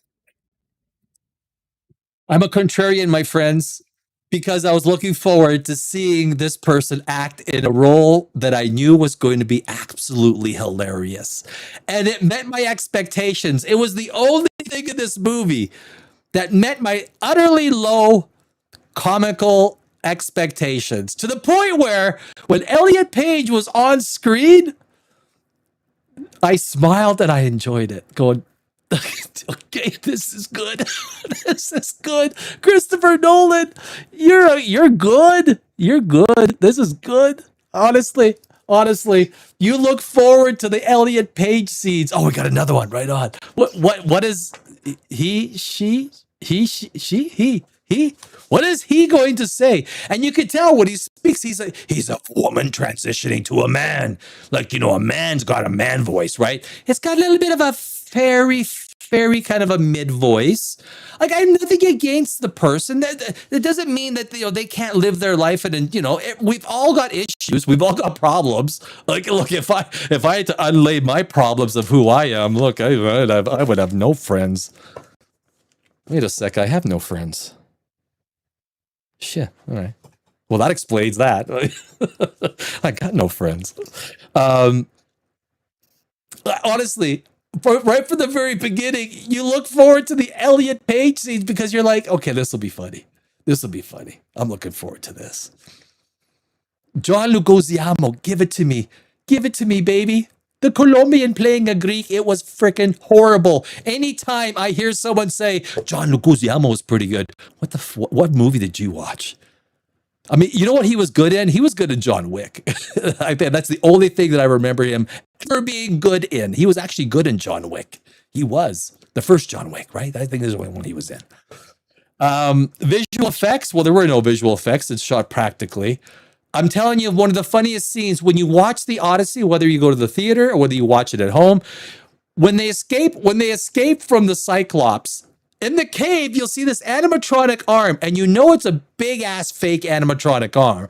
It's like they made this thing in 1989, just before computers could start doing stuff. So they built this big arm. It's just like, oh my God, Nolan, it's okay to use CGI, buddy. You're only looking stupid. If you think for a freaking second that any movie that uses CGI is a bad movie, you're a dumbass. You're as stupid as the day is long. And I'm being nice. We need CGI. We just don't want some bad CGI, which the Doomsday trailer kind of showed. We should probably get to the Doomsday trailer. The Doomsday trailer had a little bit of bad CGI. But when we're talking good CGI, when we're talking about a scene, well, we could probably do that in post. Christopher, we could probably do, Mr. Nolan, I'm sorry. We could probably do that in post for about 20 grand. No. We'll do it practically for 2 million. Well, I know, we could probably do it better with post. 18,000 probably. No. I want to spend 2 million making it look like a fucking goofy, stupid ass 1989 sci-fi film. Okay, all right. It's Christopher Nolan. Who am I to argue with? CN. Okay, CN. The music was fucking terrible. The music was terrible. It's indescribable. I won't even go into it. The music was terrible. Terrible. The music was. The editing was probably as best as could be done with what the editor had to work with. I will not blame the editor. I will not, because the scene transitions, even the cinematography, there was some good cinematography. The ocean stuff, there's a few things that were good, or the sea stuff, not ocean, it was sea stuff, right? It was bad editing. The sound was bad. The music was bad. The world building was non-existent. When they attacked Troy, it was like this little tiny gate. The gate on the Mines of Moria was bigger. You remember in Lord of the Rings when speak friend and enter. I was always expecting a bigger gate. I think that's where Peter Jackson screwed up, right? Give me a freaking big gate for the Mines of Moria. When they now, first off, if you've got that horse in the sand and then they open up the gates of Troy, to put all this wood out, to dig it out, to pull the horse in, why don't you just attack at that point in time? Like, why would you all the Greek soldiers just attack? They're trying to dig this freaking horse out of the sand. The gates of Troy are open as all of their soldiers have got their armor off trying to yank this. Why don't you just attack right then and there? That was the whole idea, to the horse being rolled up to the gates so that they could open it up quickly and close it quickly. But if you're going to have a whole afternoon having to dig up a freaking horse out of the sand and then pull it up, I don't know how that horse didn't freaking fall apart being pulled up all afternoon. Why didn't you just attack right there? There's your signal. When they open their gates and every soldier of Troy has got his armor off trying to pull this stupid wooden horse in. And actually, it was a rabbit. It was a rabbit.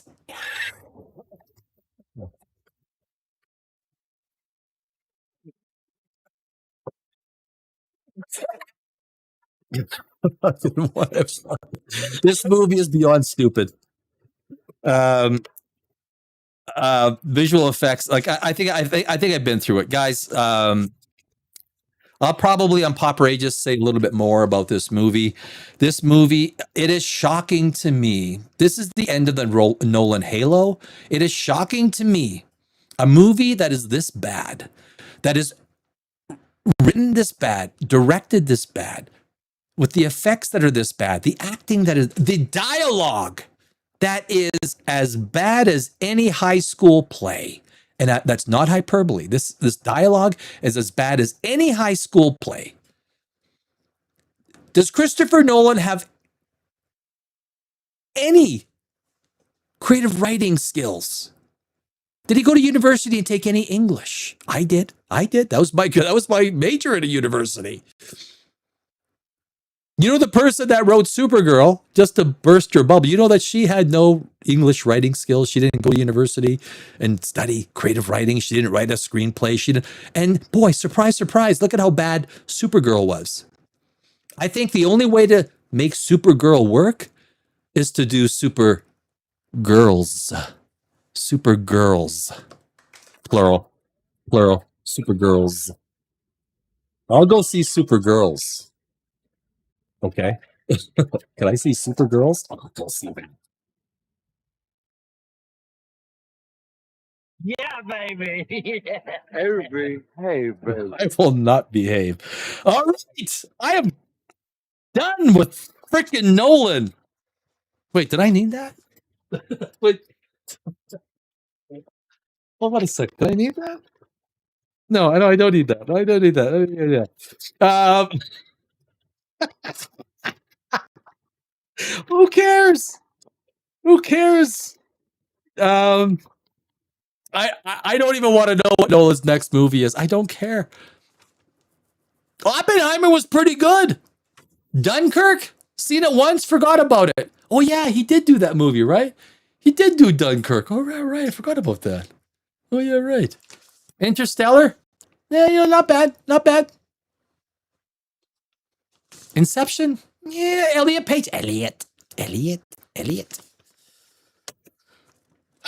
Not bad, not bad. The Batman trilogy. The Batman trilogy?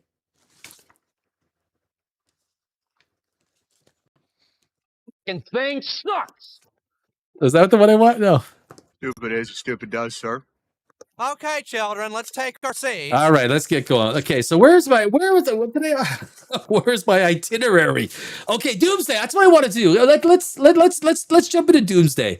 I wasn't hit with a copyright strike on Kevin Feige. You know what? Kevin Feige claims the Marvel Cinematic Universe won't. This is not. You know what? We will do this in a couple of minutes. This is important. I think this is important. Right there, baby. Yeah, baby. Well, there, look, there I am. There I popped in. That worked out perfectly. Kevin Feige claims the Marvel Cinematic Universe won't reboot after Avengers: Secret Wars. Look at that picture. You gotta be kidding me. You gotta be kidding me.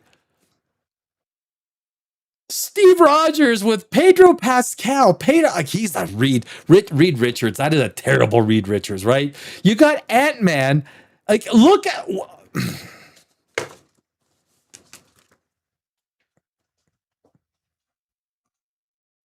Do you see what I see? I mean, I'm looking at Dr. Doom and it doesn't even look like Robert Downey Jr. It doesn't even look like Robert Downey Jr.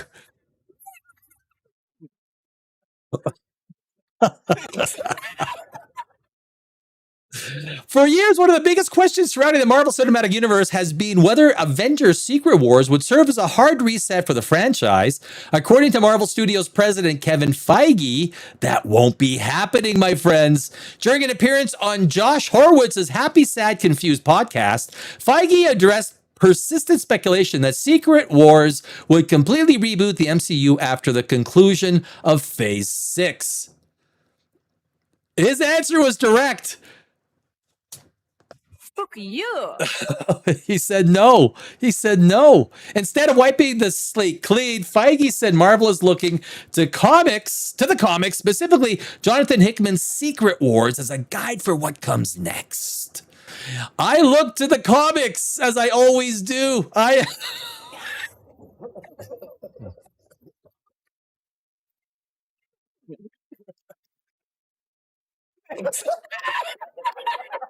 Yeah, you do. You do, Kevin. You do.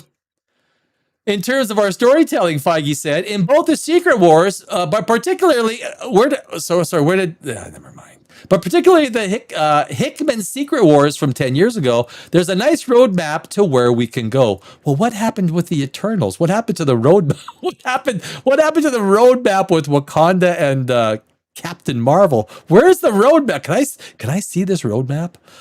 The comments offer the clearest indication that Marvel intends to evolve its cinematic universe rather than erase it entirely. Why fans expected a Marvel reboot? Speculation about a Marvel reboot has been building for years, my friends. The multiverse saga has introduced countless alternate realities. Countless. A character never dies. You just go shopping for a new one. I mean, Deadpool Wolverine proved it, right? You can kill every character off. We'll just go shopping for a new one on the next one. It doesn't matter. There's no consequences. Legacy heroes and multiple versions of iconic characters with the X-Men, Fantastic Four, and other Fox-era Marvel characters gradually entering the MCU. Many fans assumed Secret Wars would be used as an opportunity to consolidate everything into a brand new continuity.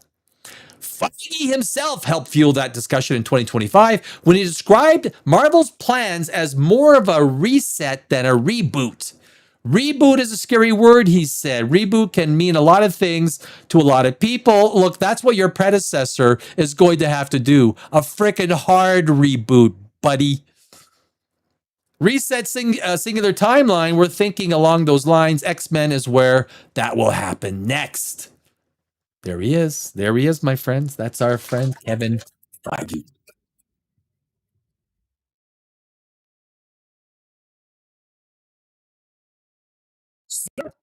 Sir Feige. More recently, Avengers Doomsday, the Secret Wars director Joe Russo added even more intrigue when he described the upcoming films as bringing Marvel back to phase 0. Sounds like a reboot to me, doesn't it? Taken together, those comments led many to believe Marvel was preparing to start over after nearly 20 years of interconnected storytelling. Feige's latest remarks suggest the studio instead wants to reshape the existing universe rather than discard it. Exactly, because you got Ironheart, you got Miss Marvel, you've got some very seriously strong teenage female characters that we need to set up as the Young Avengers that will become the fulcrum of a new generation, my friends. Jonathan Hickman's Secret Wars may be the blueprint. Feige's reference look, Feige, you screwed up. Okay, you fucked up. Let's just be honest, Feige. I mean, you screwed up so bad, and now you're like chasing your tails. I mean, this is the insult of it all, right? This is the insult of it all. You spent 6 years trying to shove this crap down our throats. Right? You shoved it down our throats. Do you remember the old statement? There's going to be more females than males in MCU, which is what spurred on the MCU. I don't know who gets credit for the MCU. Is it the Nerdrotic guy? Does he get credit for MCU for coining at that? He might. I'm ready for a little bit of She-Hulk 2, guys. I am ready for She-Hulk 2.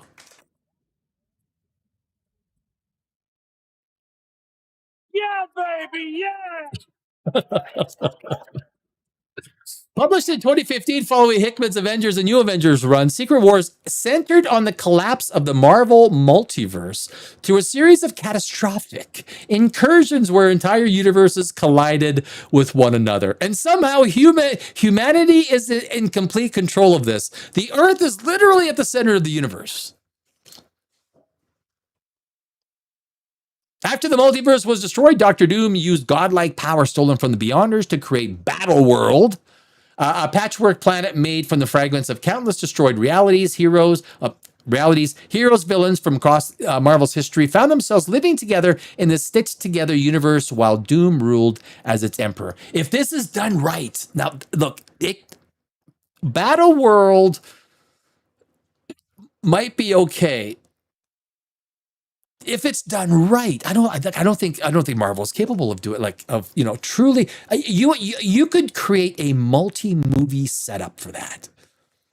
It was a fresh start, not a full reset. While Hickman's Secret Wars dramatically reshaped Marvel Comics, it wasn't a complete continuity wipe. Instead, the event streamlined Marvel's sprawling multiverse while allowing popular elements from alternate realities to become part of the main Marvel universe. Basically, nothing ever dies. It just, we'll just pull something out when we need it. Among the biggest changes, Miles Morales permanently joined the prior. Look, Peter Parker. It stops and ends at Peter Parker. I don't need Miles Morales. I don't. I'm just saying. Several alternate characters and concepts survived despite their original universes being destroyed. And I do know that was it seemed like part of the plan to get rid of Peter Parker, to have Miles Morales basically replace Peter. If that ever happens, I got 2 words for that. The core Marvel continuity largely continued, but with greater flexibility to incorporate successful ideas from other realities. Good enough.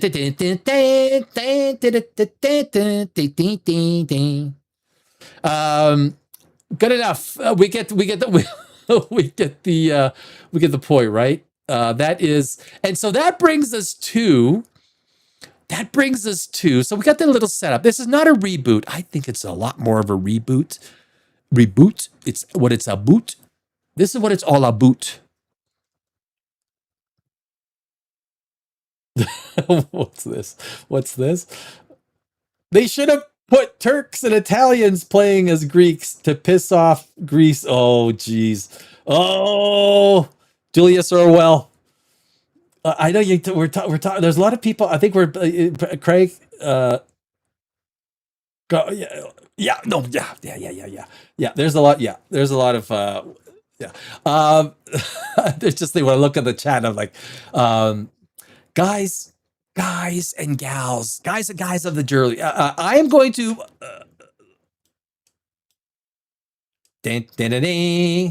This is let us watch the Doomsday trailer together.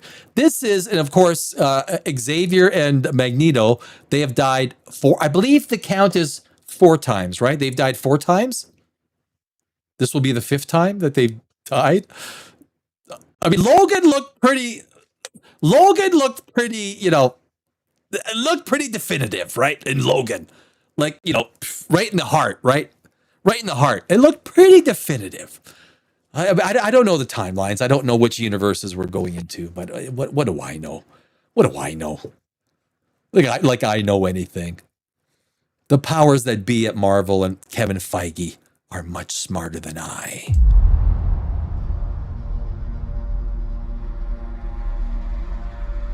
Something's coming. That's now. If you've got something is coming. It seems like a very rudimentary, basic, grade 4 way of starting off a trailer. Something is coming. You know, I as a screenwriter, I would have just said something is. I don't want to say something is in the air, but something a little bit more poetic that says the exact same thing. I could be wrong. I don't know. I just. Oh. Something we may not be able to deter before this day is done. And that's the big question, guys. Is Robert Downey Jr.'s Eastern European accent? Now, I was born in Eastern Europe. I was born in Brno, just outside of Prague in the Czech Republic. I came to North America when I was 8 months old, so no, I don't remember it. But I was born there.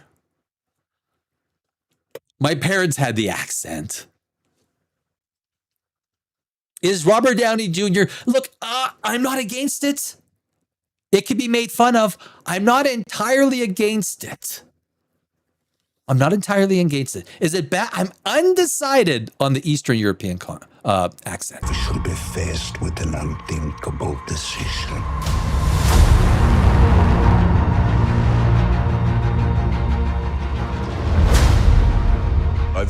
That's the new Avengers Tower, right in the center there. See it right there in the old big A. The big A. Does the big A give it away? A. War with many warriors in my time. Pedro Pascal with a little snarl. Where's his purse?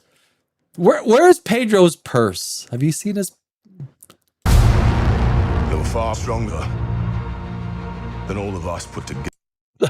Look at. I don't know. I see Ant-Man, then I see the Falcon, and then I see. I mean, look, I'm 5'9". I'm not a tall guy, but I see. Look, it looks like they made me the Thing, right? He looks about my height, 5'9". I thought he was supposed to be like 6'6", right? The biggest fight that every Marvel person wants to see is the Thing v Hulk. That's what we want to see.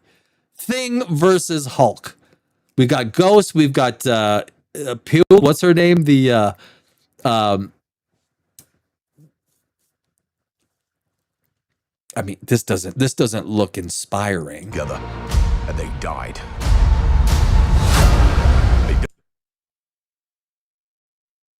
Black Panther.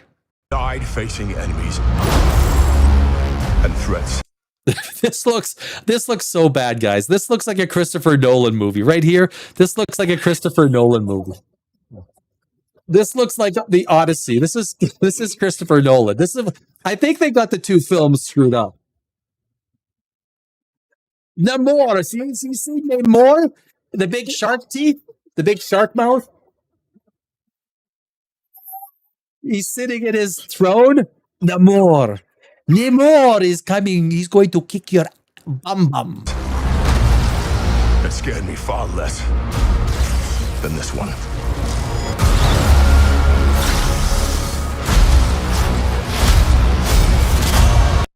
Yeah. Yeah. I am guys, I'm a fan. I'm a fan. Oh, fuck yeah, I'm a fan. Gambit? Yeah, baby. Hell yeah to Gambit. I fucking love it. I love him. He's done so awesome with this character. I'm a Gambit lover. Oh, Everything that they sacrifice will be for nothing if we do not stand together. look at it's like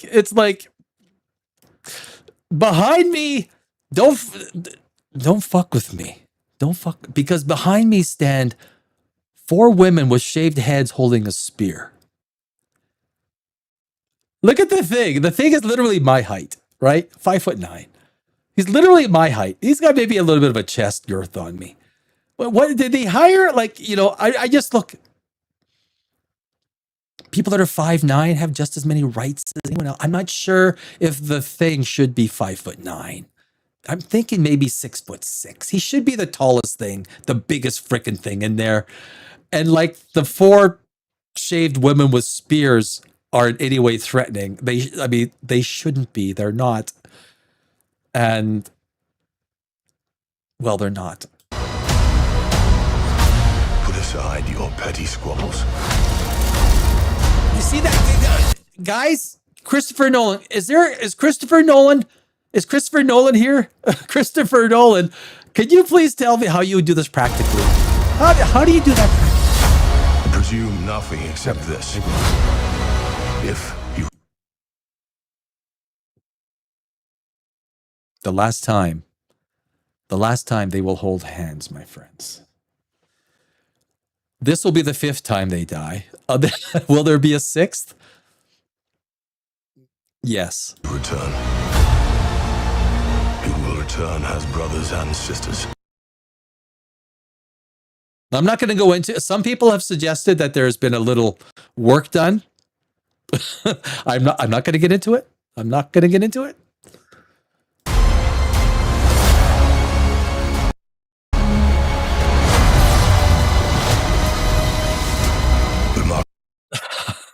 Guys, if there's anything that can bring a smile to your face, it's Namor. It's Namor.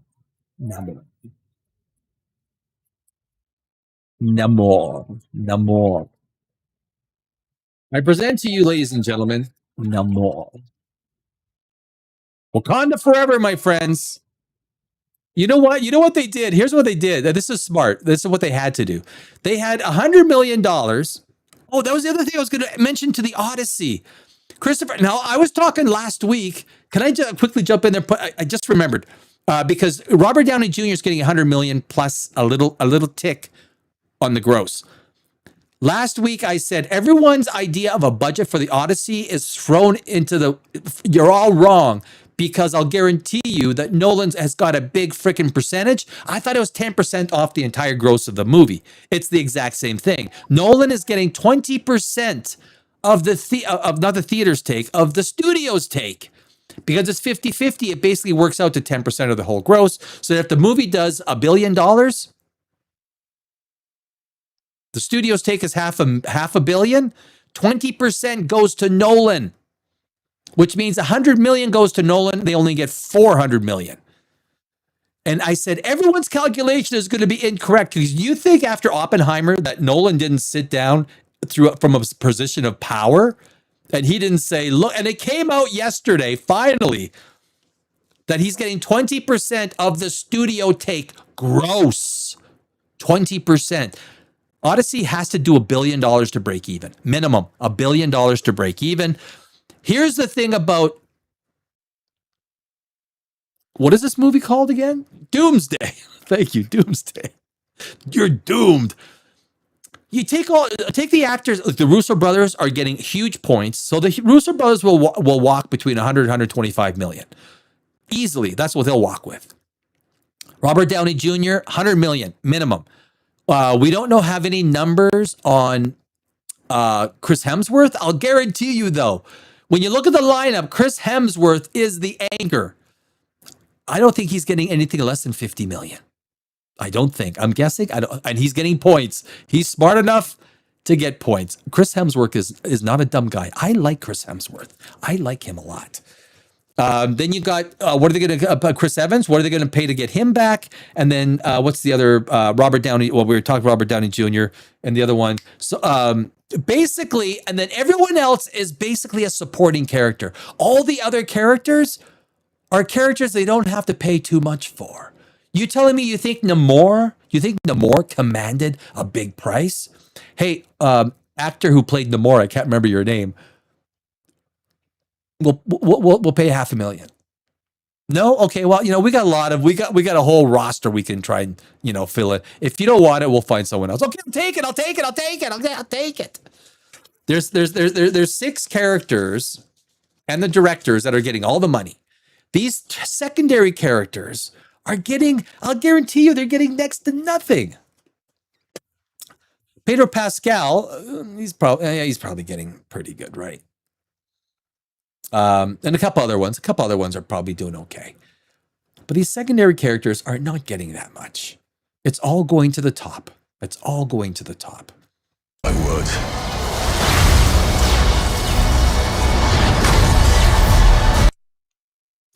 This is probably the best scene in the entire trailer when it comes to eyes, showing eyes. So in the movie business, I think the big thing when they shot this scene, and they probably shot this scene over and over, lighting. You can see the lighting in Robert Downey Jr.'s eye. There's one principal light that they're basically using this thing on his face to shine, to light it up.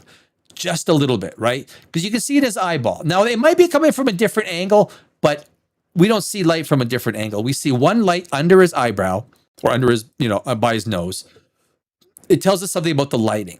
And I guarantee you, they were very careful with this image. And they wanted this close-up, and it's a good close-up. This is a good close-up. It shows a lot about Doom. It does. This is the best part of the trailer, is right here. This visual setup. It's the best part of the trailer. We're going to need. Does he sound more Australian? I think he does, right? He does sound more Australian. He's probably saying, you know what, mate? It's part of who I am. I'm going to talk Australian if you don't like it. I'm telling you right now, mate, Thor's an Australian. He's from Melbourne. Thor's from Melbourne. Chris Hemsworth, can you talk a little bit more American? No, I'm telling you. Thor's from Melbourne. He's from Sydney, Australia, mate. All right, okay. No, I'm good with that. Okay, I'm good. Let's see the 2 Russo brothers. Okay, no, it's good. You good with that? No, I am. Yeah, I'm good with that too. Yeah. All right. Okay. No. Okay, guys. Can we get a yellow page into the script? Thor is now an Australian. We're good with that, Chris? Australian. Sydney, Melbourne. Where do you want him from? Melbourne. All right, Melbourne. That's the way it is. He's freaking Australian. He's got the power to do it, man. That's my man, Chris Hemsworth. I love him. A miracle. And this is a big scene. Now, It's a big scene. it's not possible. It's impossible.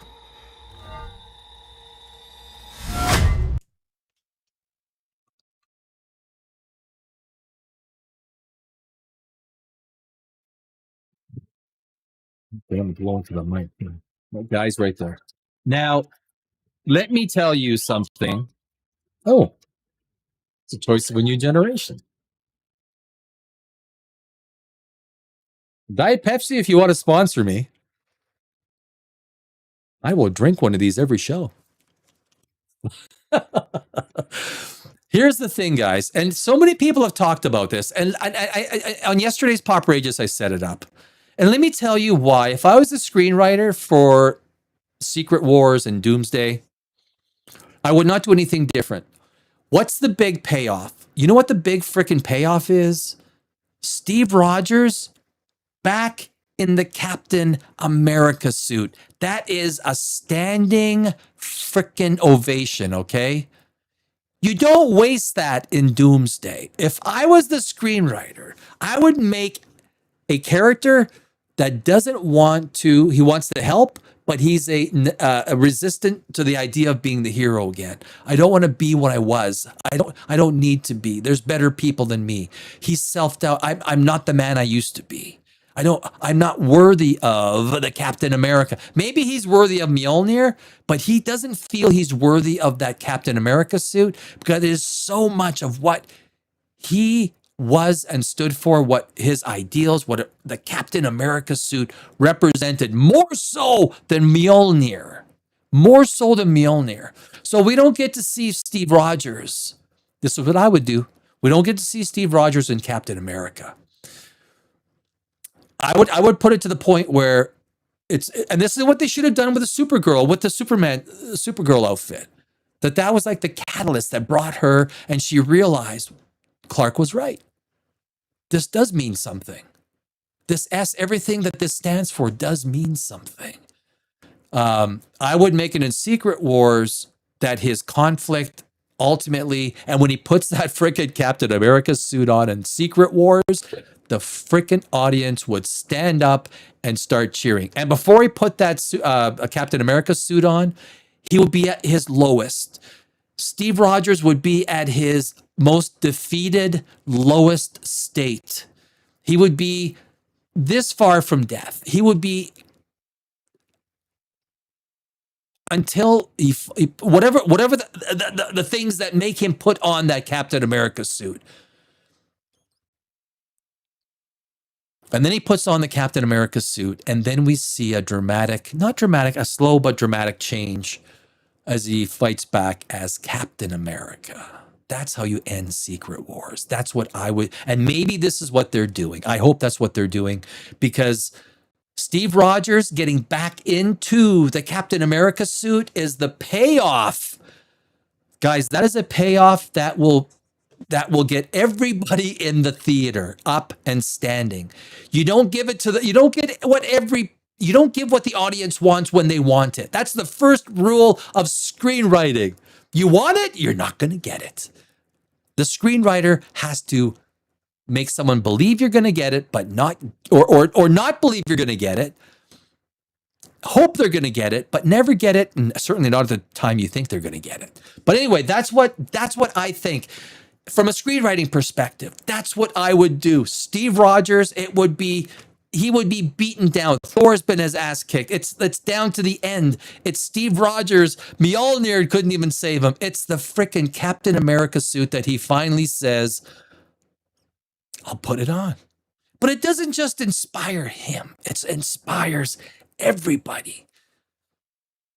When they see Captain America, it creates emotion. It creates this feeling that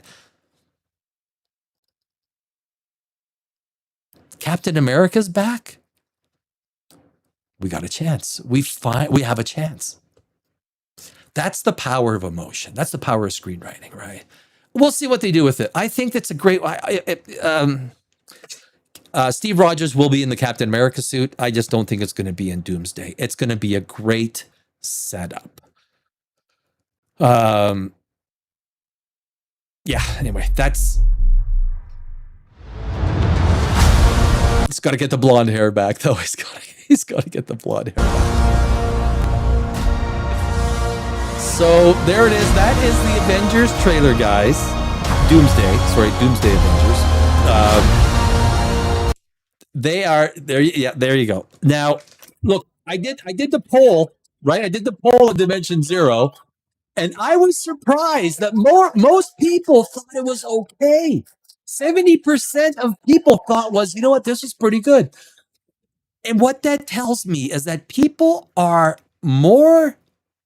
they are looking forward to something that brings back the nostalgia of a better time. And that better time was the 2010s. It was the time of remembering the first Iron Man. It's about going back and remembering the Captain America trilogy. The Captain America trilogy. The Captain America trilogy is three of the best movies in the MCU. the Captain America movies, right? They really are. Now, I like the first Thor movie. I thought the first Thor movie had compassion. It had everything. Now, maybe the part where, he gets the hammer and he goes, wow, is this the way you always look? Yeah, it's a good look. Okay, you know what? It's a good look.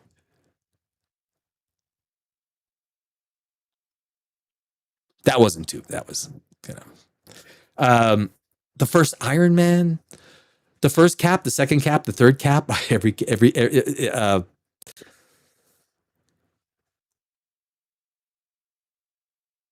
we think about, we think back to the 2010s, and I know a lot of people do. We think back, we look back and we think the 2010s were better than the 2020s. they are. I mean, for some people, not. I think for most people, we think back and you know what? And we want a bit of that magic. We look back and we see Steve Rogers, we see Chris Evans, we see Chris Hemsworth, even if Robert Downey Jr. Now, there is the comic where Robert Downey Jr. and or Dr. Doom and Iron Man are the same character, right? Are they going to do something like that? Are they smarter than we think they are? The Russo brothers. Are they smarter than we think they are? They could be.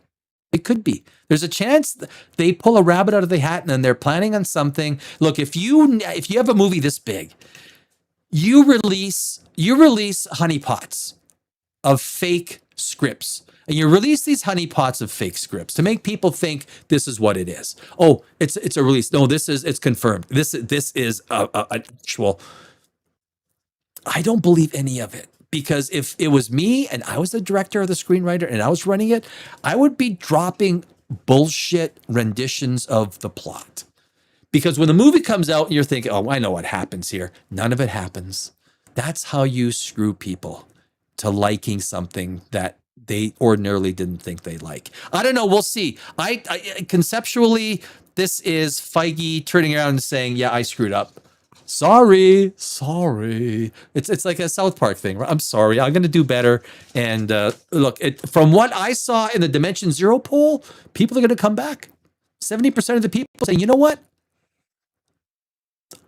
I want to see that. I want that feeling that I had from 2010 to 2019. I want that feeling. I don't want to live in the 2020s. I want to go back and live in the 2010s because it was so good, right? It was before a 4-pack of steaks cost $100, right? It was before that.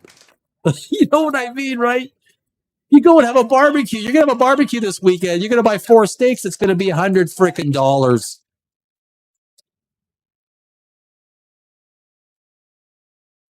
Most illogical. Fuck yeah, it's most illogical. But I think that's what's going on, guys. So that is, there we go. I don't know. Well, so every Wednesday, guys, here on Dimension Zero, we do sci-fi, we do movies, we do spaceships, we'll do whatever. Star Trek Strange New World is on. It's in a few hours, actually. What?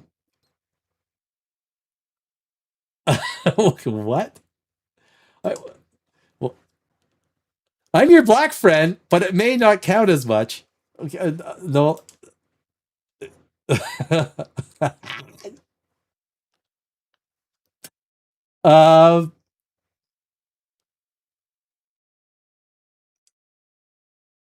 There's a lot of comments that we're going back. Yeah. Did I just want to make sure. Holy, you guys been talking up a storm. What do we got? Ben Feister. I return. The Avengers Doomsday, meh. Yeah, meh. You know what? Will I see it in the theaters? Yeah, well, yeah, because I have to for Poprageous and Dimension Zero. I probably wouldn't see it. I wouldn't have gone to see the Odyssey if I wasn't going to review it. I wouldn't. I would have. I'm telling you, don't go see the Odyssey. Don't. You will not be happy. I was laughing at the end. Third act, I was literally laughing.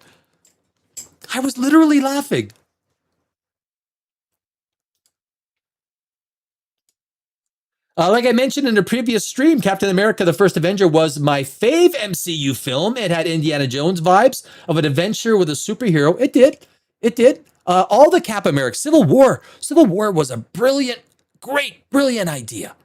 It really was. The whole thing leading to Infinity War was pretty good. Anytime you pull out time travel, although it wasn't too bad. Endgame, okay, you know what? I would never use time travel. Except in a very different way when in any of my screenplays, if I would use, but did it work? It did. It kind of worked.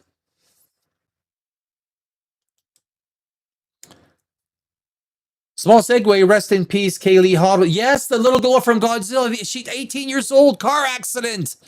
I read that this afternoon. Oh my God, that is. You know what? It is horrible. I just, anytime you hear someone pass away from a car accident, you got to think that, so the driver walked away with minor injuries. You've got to think how much damage there has to be to kill somebody in a car accident. A friend of mine, she died in a motorcycle accident. This is a long time ago. Her leg was ripped off. On top of other things. But yes, it is. And then yeah.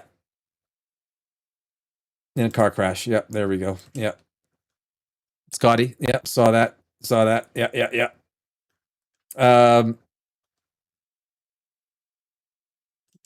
Oh, great. I have a big poster of the movie, but went to see Disclosure Day. Oh, yeah, Disclosure Day. I will not watch Disclosure Day until it streams. Nope. Steven Spielberg lost his mojo, guys. Spielberg. You gotta have mojo, baby. Yeah. Hey, baby. Yeah, you got to have mojo, and he lost his mojo. Although his streak of 25, 30 years, Steven Spielberg is still the greatest director that ever lived. The movies that Steven Spielberg made, I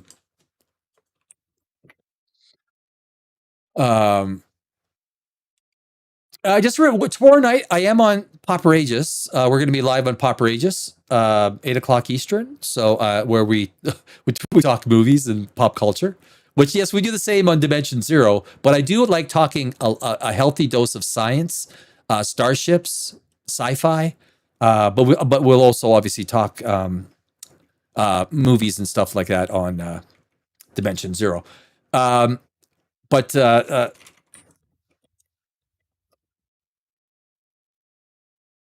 where is he? There he is. Oh, where'd you go? Where'd you go, Steve? This is look. This is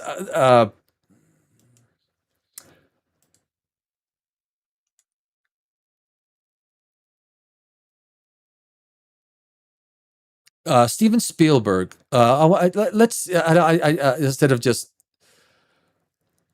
producer. Now, producing is different than directing.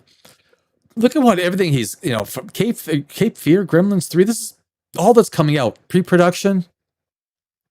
Tintin sequel. He's doing that with what's his name? Lord of the Rings. Peter Jackson.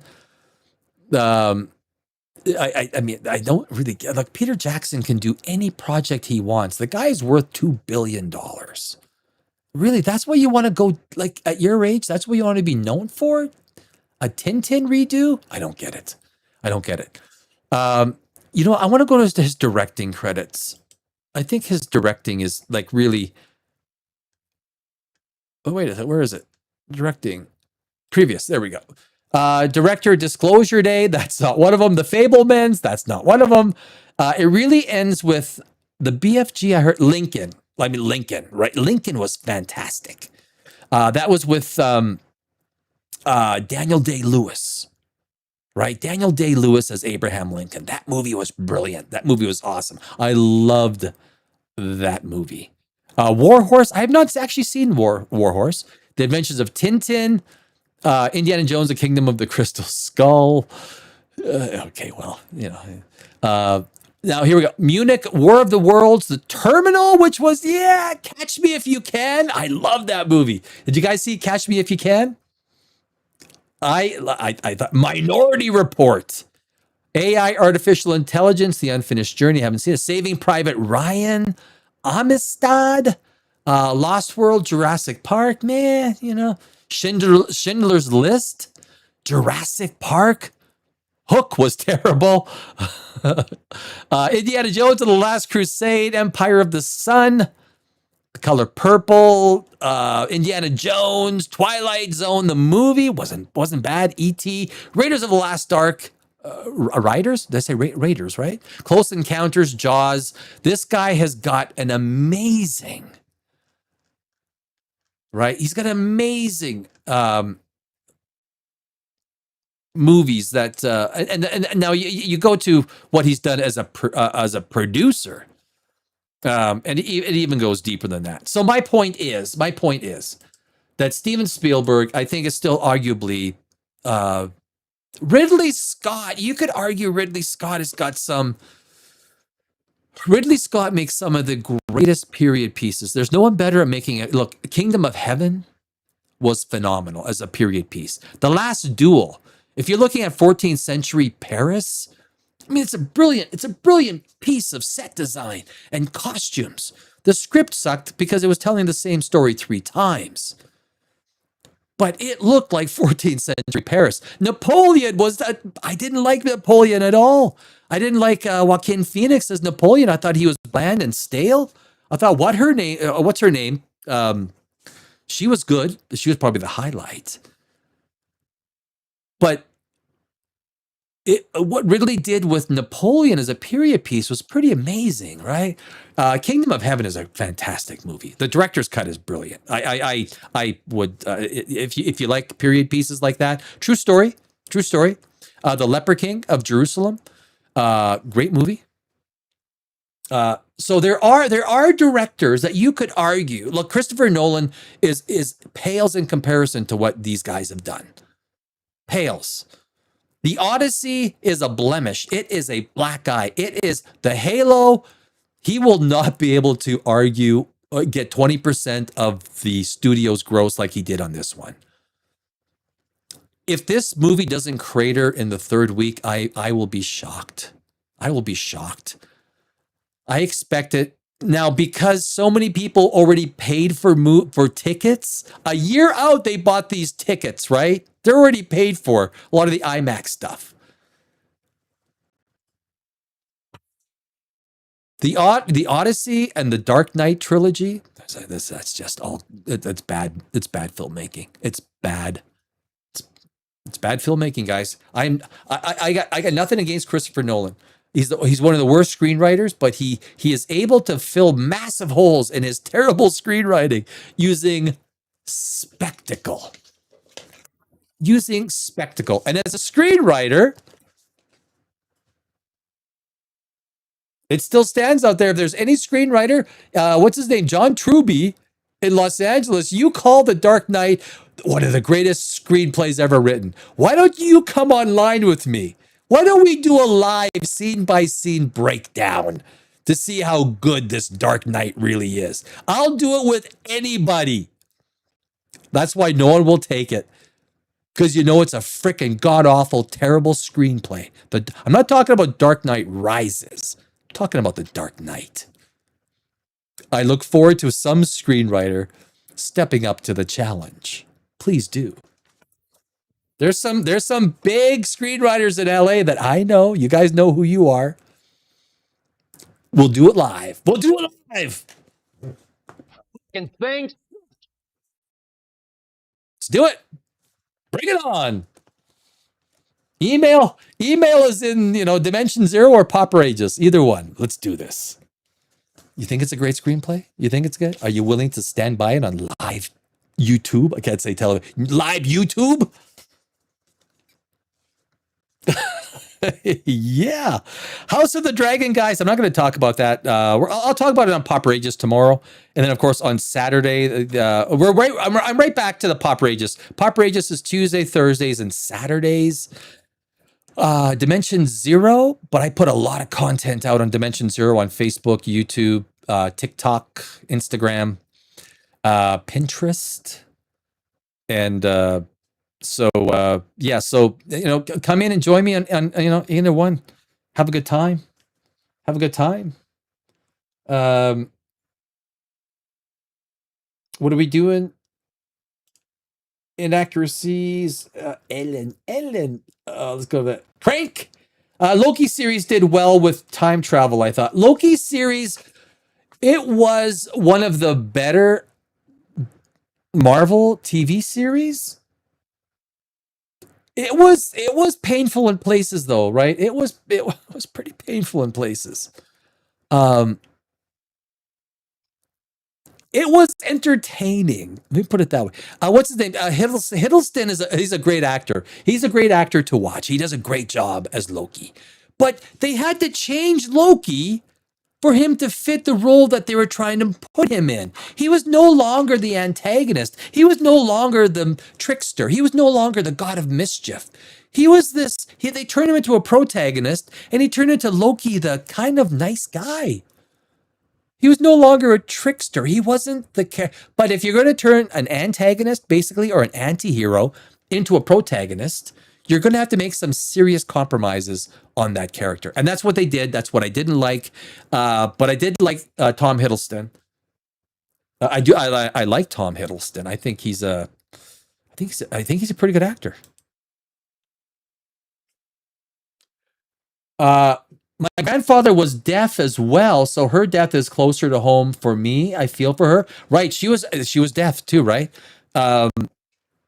Ben, totally get it. She was. Anytime you hear about an 18-year-old, look, especially in a needless, you got to think of the thousands of people that die in car accidents. You got to think of the hundreds of people, the dozens of people that die every single day from basic accidents. Roofers, roofers? You know how many roofers die every single day? I mean, it's absolutely, and you think, but when we're hit with these things where people that have notoriety and we can kind of point to who they are, and at 18 years old, one of my best friends died in a rock climbing accident when I was 18. We would go to we were in university together. We had like 3 classes that were, we're all in 3 different classes: philosophy, English. I think history, philosophy, and an English class. He was 8. Oh, he was 19. I think I was still 18. And so I know what it's like to have a very close friend at such a young age. And I still think about him at least once, twice a week, I don't want to put a name out there, but yeah, Ben, I get it. We need to always be careful, right? I mean, it goes without saying, be careful. I'm older, so I'm very careful in what I do. But I remember in my, 20s, even my 30s, in the 30s, you start to get a little bit smarter. But just, let's just all be careful, right? Let's just all take things in stride. Make sure we're there for the next day. We'll all make our way to the afterlife if there is one of those. That could be a Dimension Zero topic that we can talk about. Spider-Man is coming out. I did have that down. I tried to play the trailer and they nailed me on the copyright. Although, I could play the trailer. Nah, shit.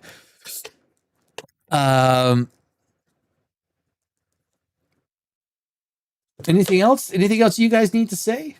I think we got most of. I'll happy take Star Trek Enterprise over anything Kurtzman Trek. I'll say Chris Pine as the newer Kirk was not bad. It was the story that was bad with Chris Pine. And turning him into some dumbass, obnoxious, rambunctious. That was not.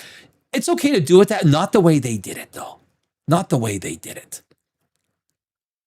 That was a bad piece of writing. Bad piece. Chris Pine personally said he wanted to really bring back Kirk and respected Shatner's legacy as the OG that I respect, and he will not do another one, right? Chris Pine said, no, I'm not. I know. Maybe if you get the right screenwriter and the right person in charge with the right script.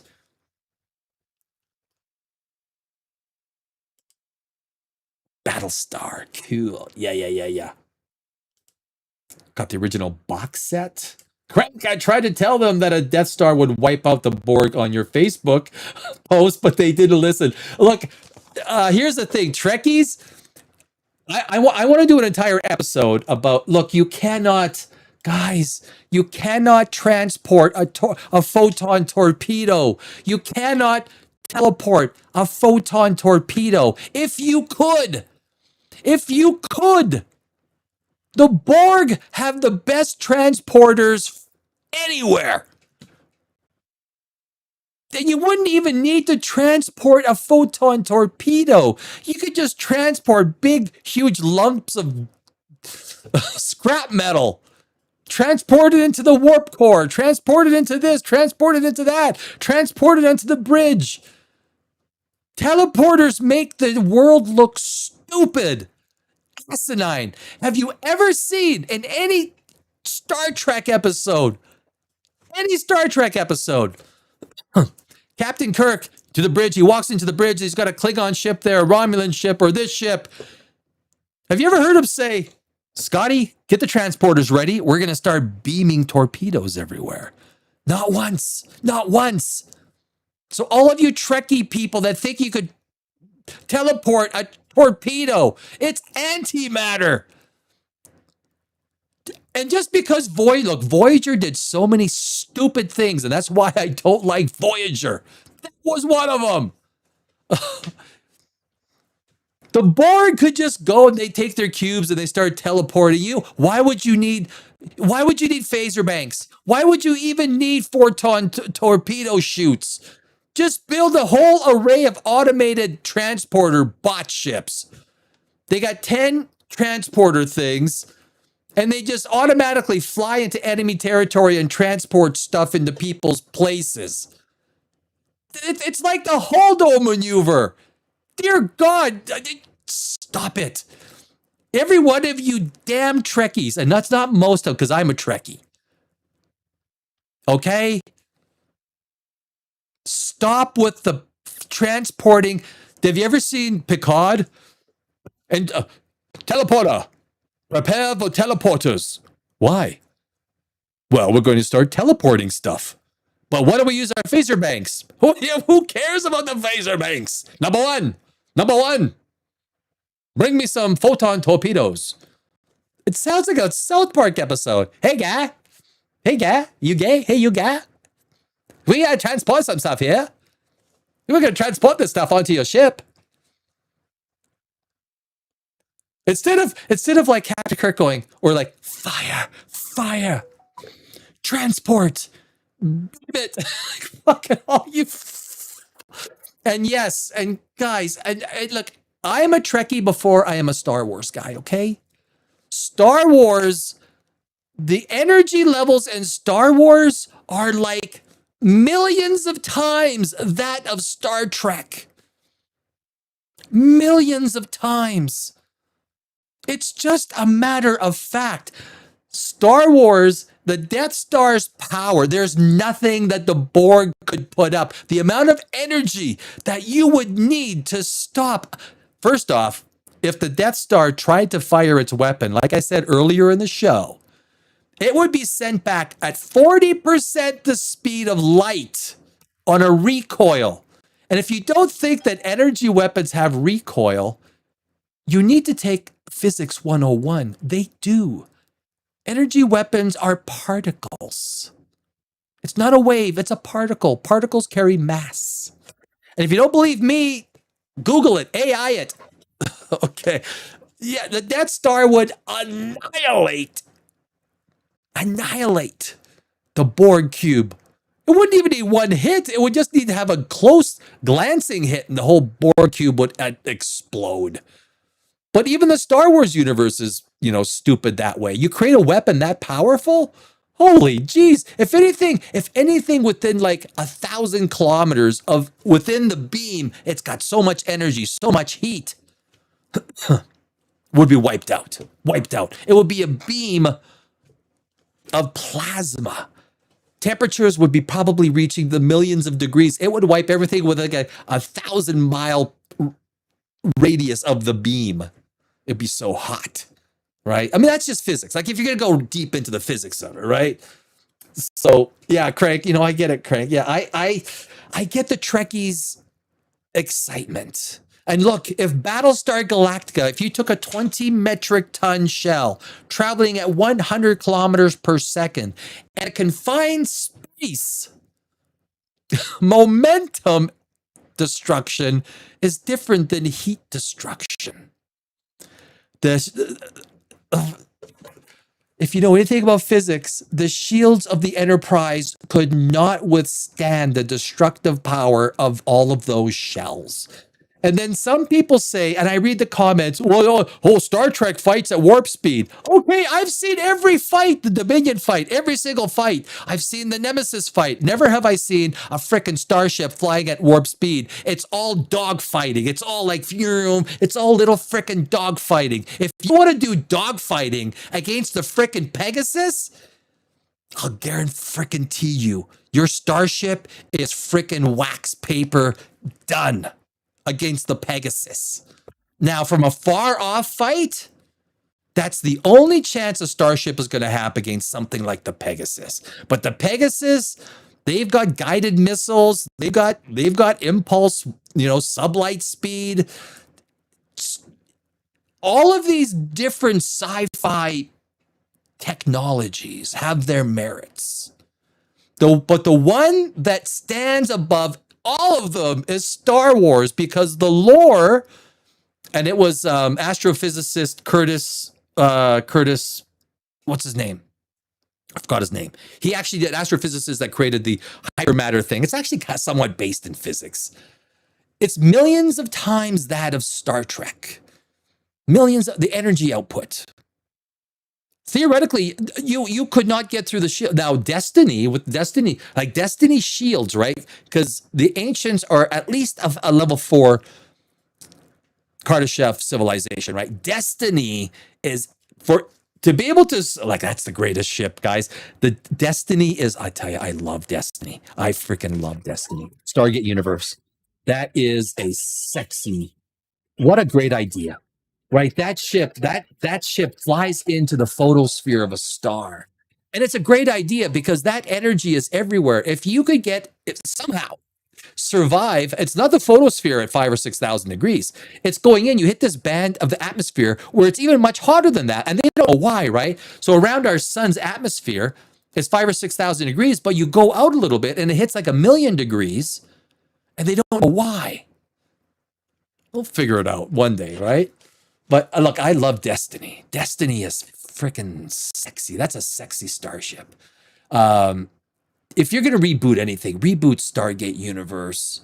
Get rid of those stupid Mind Stones. I love that ship. I love Destiny. Love it. Rush is cool. Damn right, Rush is cool. Rush is very cool. Crank! We'll do a more. Maybe Loki self-reflected after the Hulk treated him like a dusty rug in the Star Tower.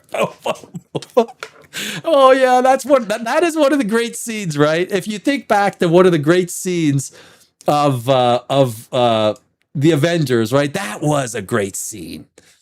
That was a great scene. Yeah, totally. Guys, we're gonna call it there. I am gonna go to sleep because I've got to go to the gym at 3 a.m. Yeah, maybe I'll have a little bite, then I'll go to sleep. And then tomorrow night, we're going to be Pop Rages tomorrow night at 8 p.m. Eastern, we're going to do. There may be some times where we do start at 7 Eastern, 4 Pacific. I'm trying to work out my schedule because I do a lot of posts and everything like that. And I'm trying to do more posts on Pop Rages. I'm looking at hiring a editor to help me with, because I can't edit all these videos. Video editing can consume so much time, but I think I got an interesting little young gentleman from Moldova Moldova. Little country in Eastern Europe there. Great. Anyway, well, I'll talk to Wolf. So guys, tomorrow night, everyone, thank you. I love it that you guys come and hang out with me. I do. I freaking do. Like, it's very cool. I did. Hopefully, we got to enough comments that. I wonder if I can. Does that look any good? Does that look cool? This is Restream. I didn't even check the setting. I don't know. That's kind of different, right? Does that get in the way? I mean, not that, how does that look? I gotta. Hey, Cool Cat. Oh, he was earlier in there. Cool Cat was like that was like 2 hours ago. Shit. 3 hours ago. Oh, that was when my mic wasn't working. Ah, jeez. It's all good. It's all good. All right, guys. If you're, please join me tomorrow at Poprageous. I have a new Poprageous channel because the old Poprageous channel, I told you guys, I think I had one short on my Poprageous channel that exploded in India. And it's absolutely screwed up the channel. So I did literally last week I started a new Poprageous. If I get a video that starts getting tons of views, and nothing against India, but look, when you start getting a lot of people there and in third world, and you're not getting it from United States, Canada, UK, Australia, and New Zealand, it will ruin the channel. It ruins the channel. So that is why it's now called Poprageous Daily. That's now the Poprageous Daily. And then I have the new Poprageous. I know it's like, why? But I have to do it. I have to do it. If I get a video starts getting views in India or anywhere else like that, it's like private. It's done. There's no way. Done. Forget it. I should have did it. But it's a long story. It's a long story. So anyway, ladies and gentlemen, thank you again. My name is Danny Alex. Thank you for spending your Wednesday evening with me. We had some fun. And we'll do it all over tomorrow night. And then next Wednesday, here at Dimension Zero, we'll do the same thing. My name is Danny Alex. I think I said that, right? Do I even need to say that? Guys, have a great evening.